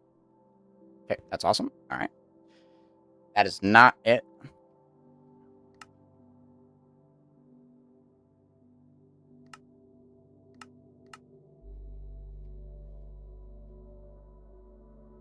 Oh. Let's make that 7. So we do that.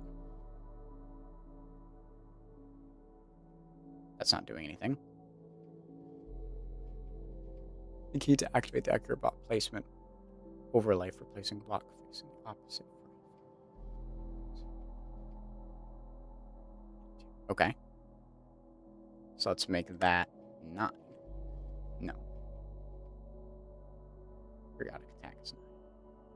Let's do asterisk.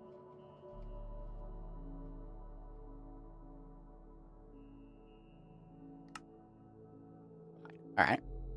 So if we do that, I don't.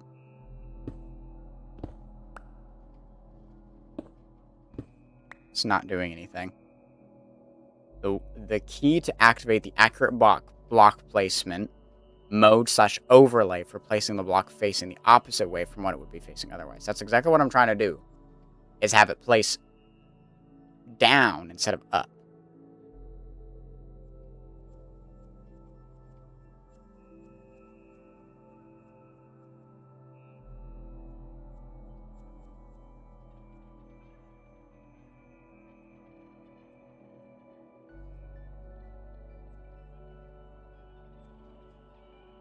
Because I have, but this doesn't do anything. I'm pressing it. Oops.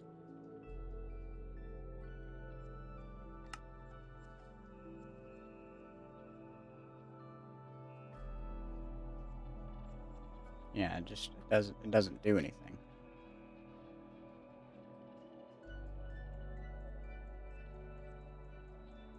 Well, I'm trying to.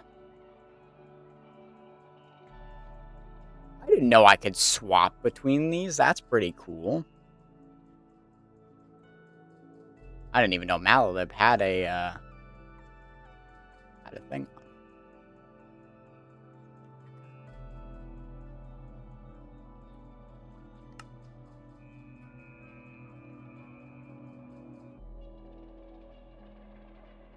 This is required.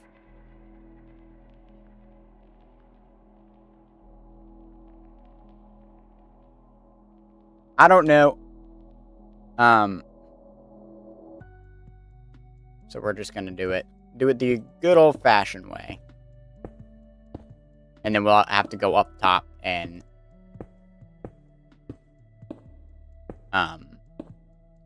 adjust it that way,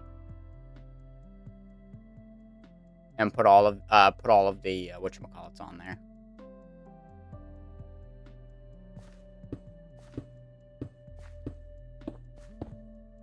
Nice.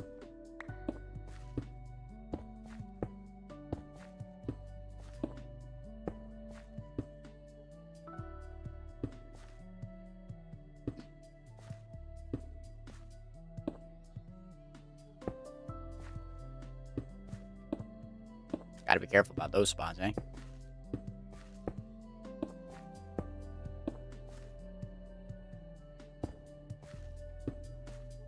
Now I feel like I'm running out of time. That took so much time trying to figure out that didn't do anything.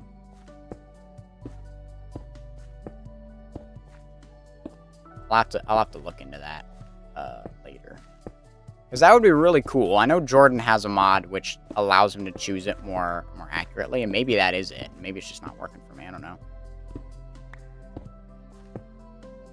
Maybe there's like there's something else I needed to activate first.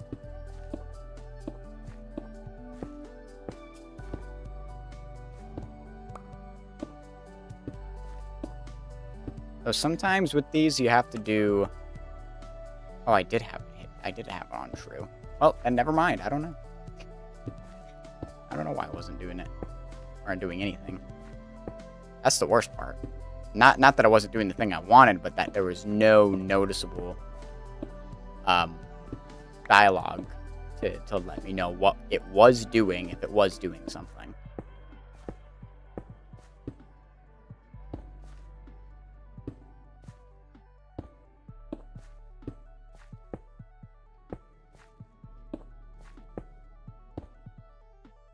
Oh man, it's so big.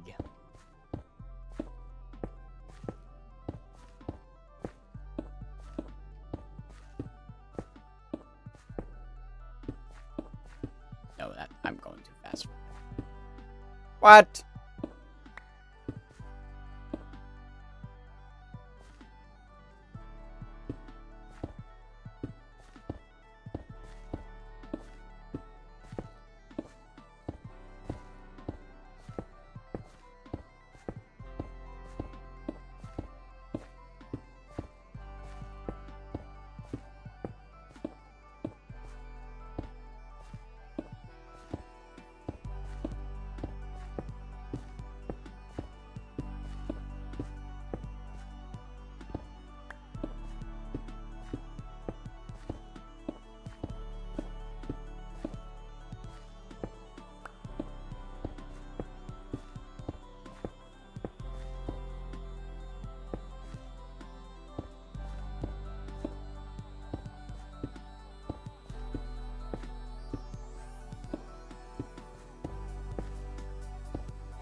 That's unfortunate, but we'll worry about that piston later. What I'm hoping is that one of the observers doesn't cause it to push because it's facing... Alright, well, I did it again. That this somehow powers it and then pushes it down. Alright, well, now that's a problem to me. So we'll just hope it doesn't do it on the other one, but I'm gonna... If I do that again somehow, we're gonna break it. Alright. Alright. Alright. What's annoying is you can get into your flow in Minecraft, and then all of a sudden you're just out of it. Now you're misplacing everything. Nice. Nice. Nice. Nice.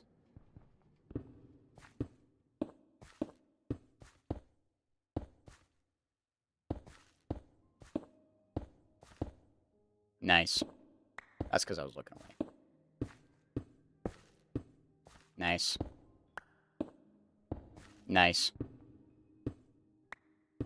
Nice.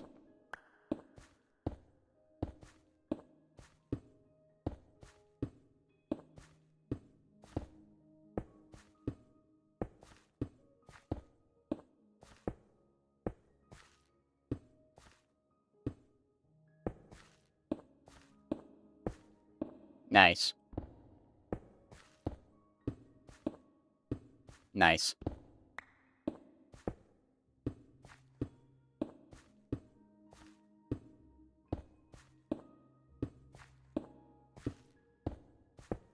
Nice. 8 minutes to finish this up, holy. I am probably going to finish this up. I don't actually need to leave my house until 8:45, so I'm not like in a rush.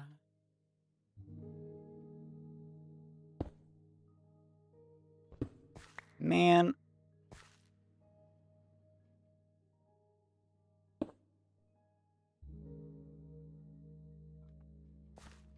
How did I miss an entire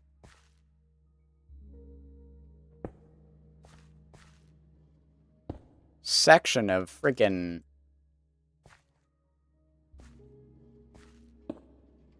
observers, dude?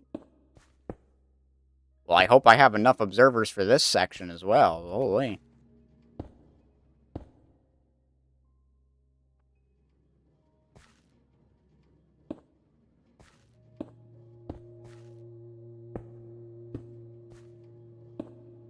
Nice.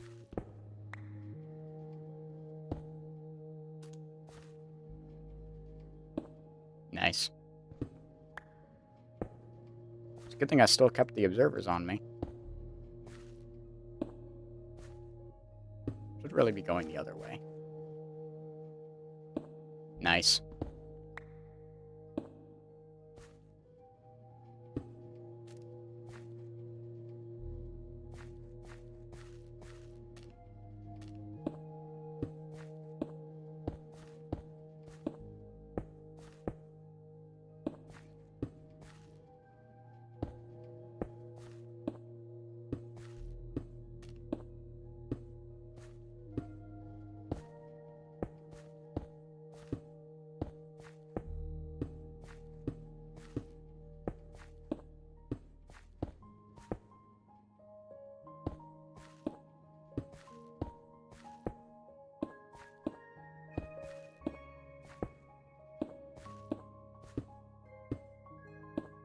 Nice.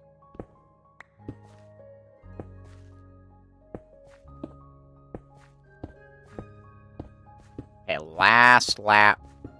Nice. Nice. Nice. Last lap of piston placing.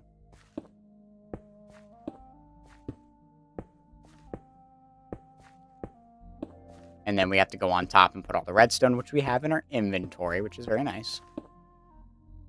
Alright. In that case, it's probably going to be easier to go do this. Do this. Do that.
Nice.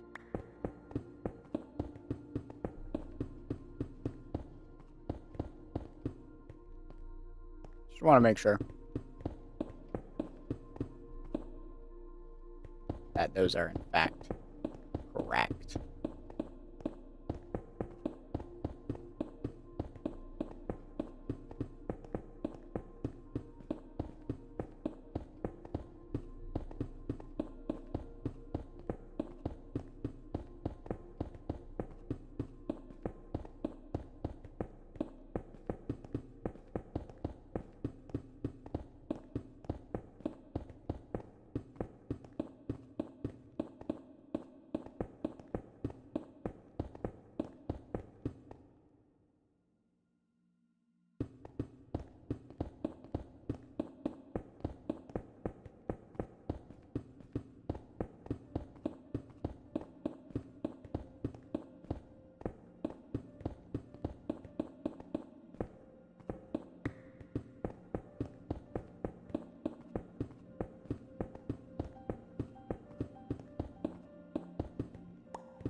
Alright!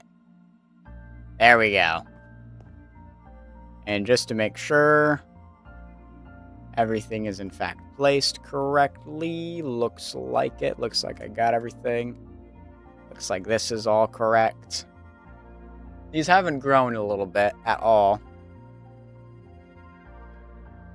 Pumpkin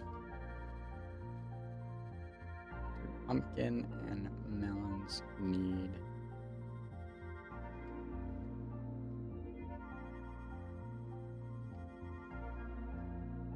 light level of 9 or higher in order to grow. Obviously the light level is absolutely nothing. Oh,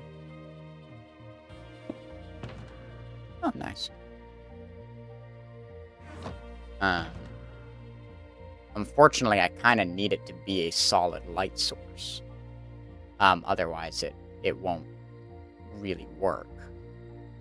Well, no, a torch should work.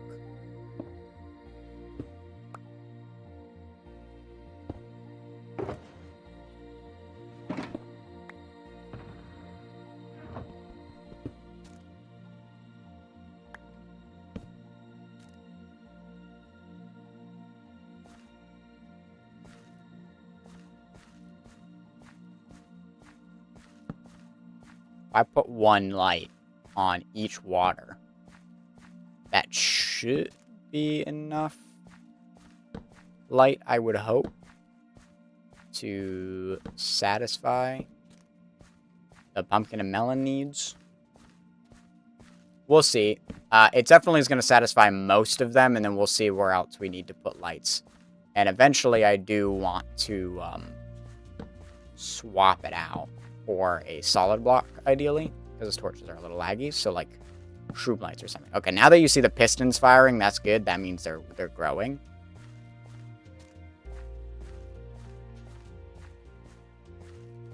Why did this...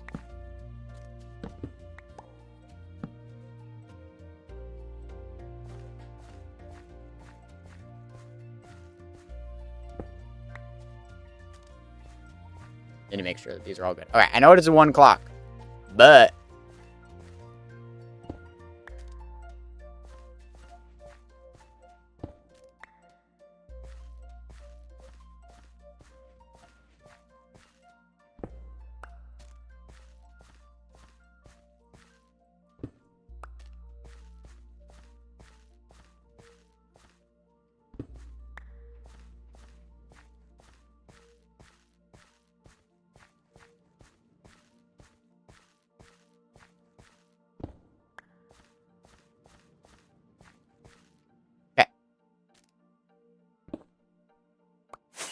Alright.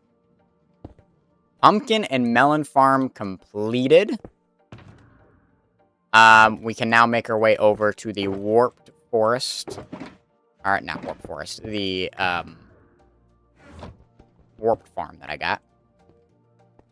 I'm hoping there's bone meal over there. We're gonna AFK at that jet, while we're at school and at work, so we can get... 1, I need more shroom lights. 2, we need warped wood. For chests, which I think I might leave it as the wood form instead of auto crafting it all into chests. Just because I think I need wood more, because I have enough. I think the pumpkin and melon farm has plenty in it, but I don't like that this is all the way out here. So, alright, yeah, it is completely out. But thanks to me, there is plenty of bone meal. I hope I did not just throw that into the farm. Don't know.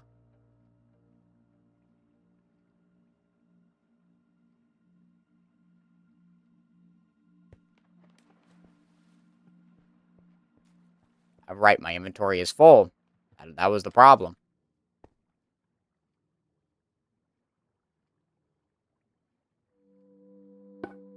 Nice.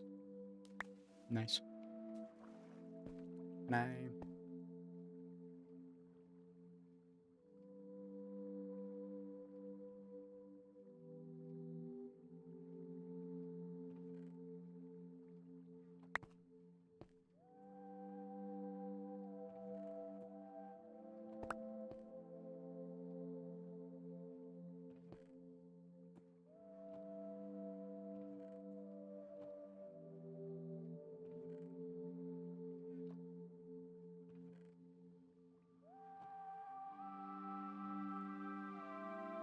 Let me...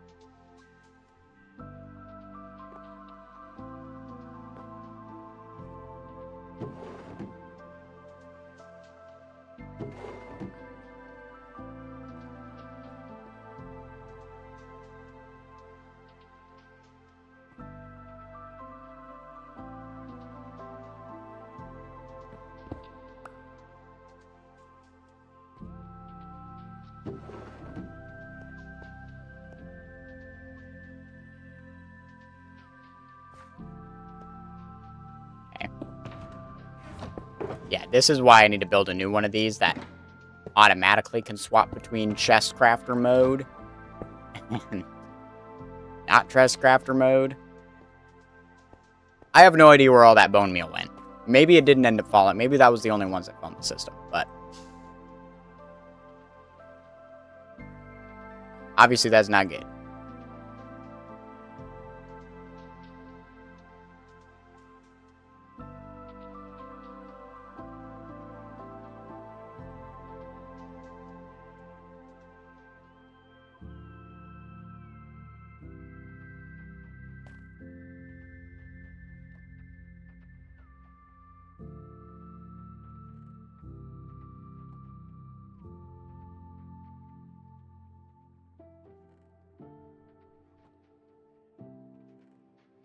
Nice. Okay. Farm is fully stocked up. Are they like still in here?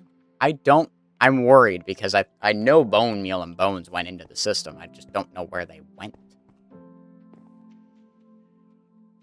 Okay, there they are. And so is other junk as well.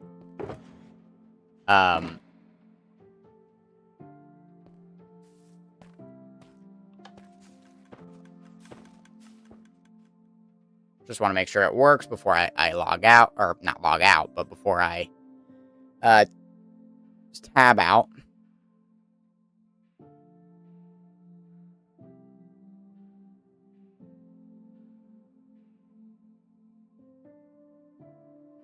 Beautiful.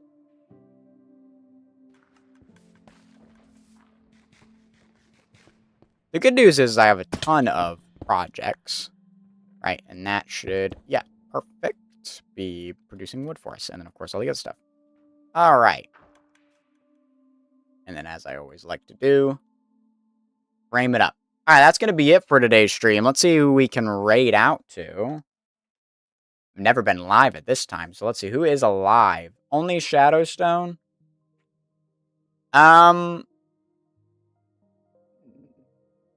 Yeah. Let's see, who pops up if I click on Minecraft? Anybody that I would recognize immediately?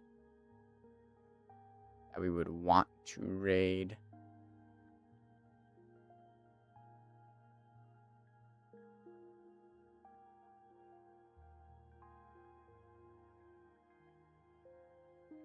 Nah, we just won't worry about it. How about that? All right, that's going to be all.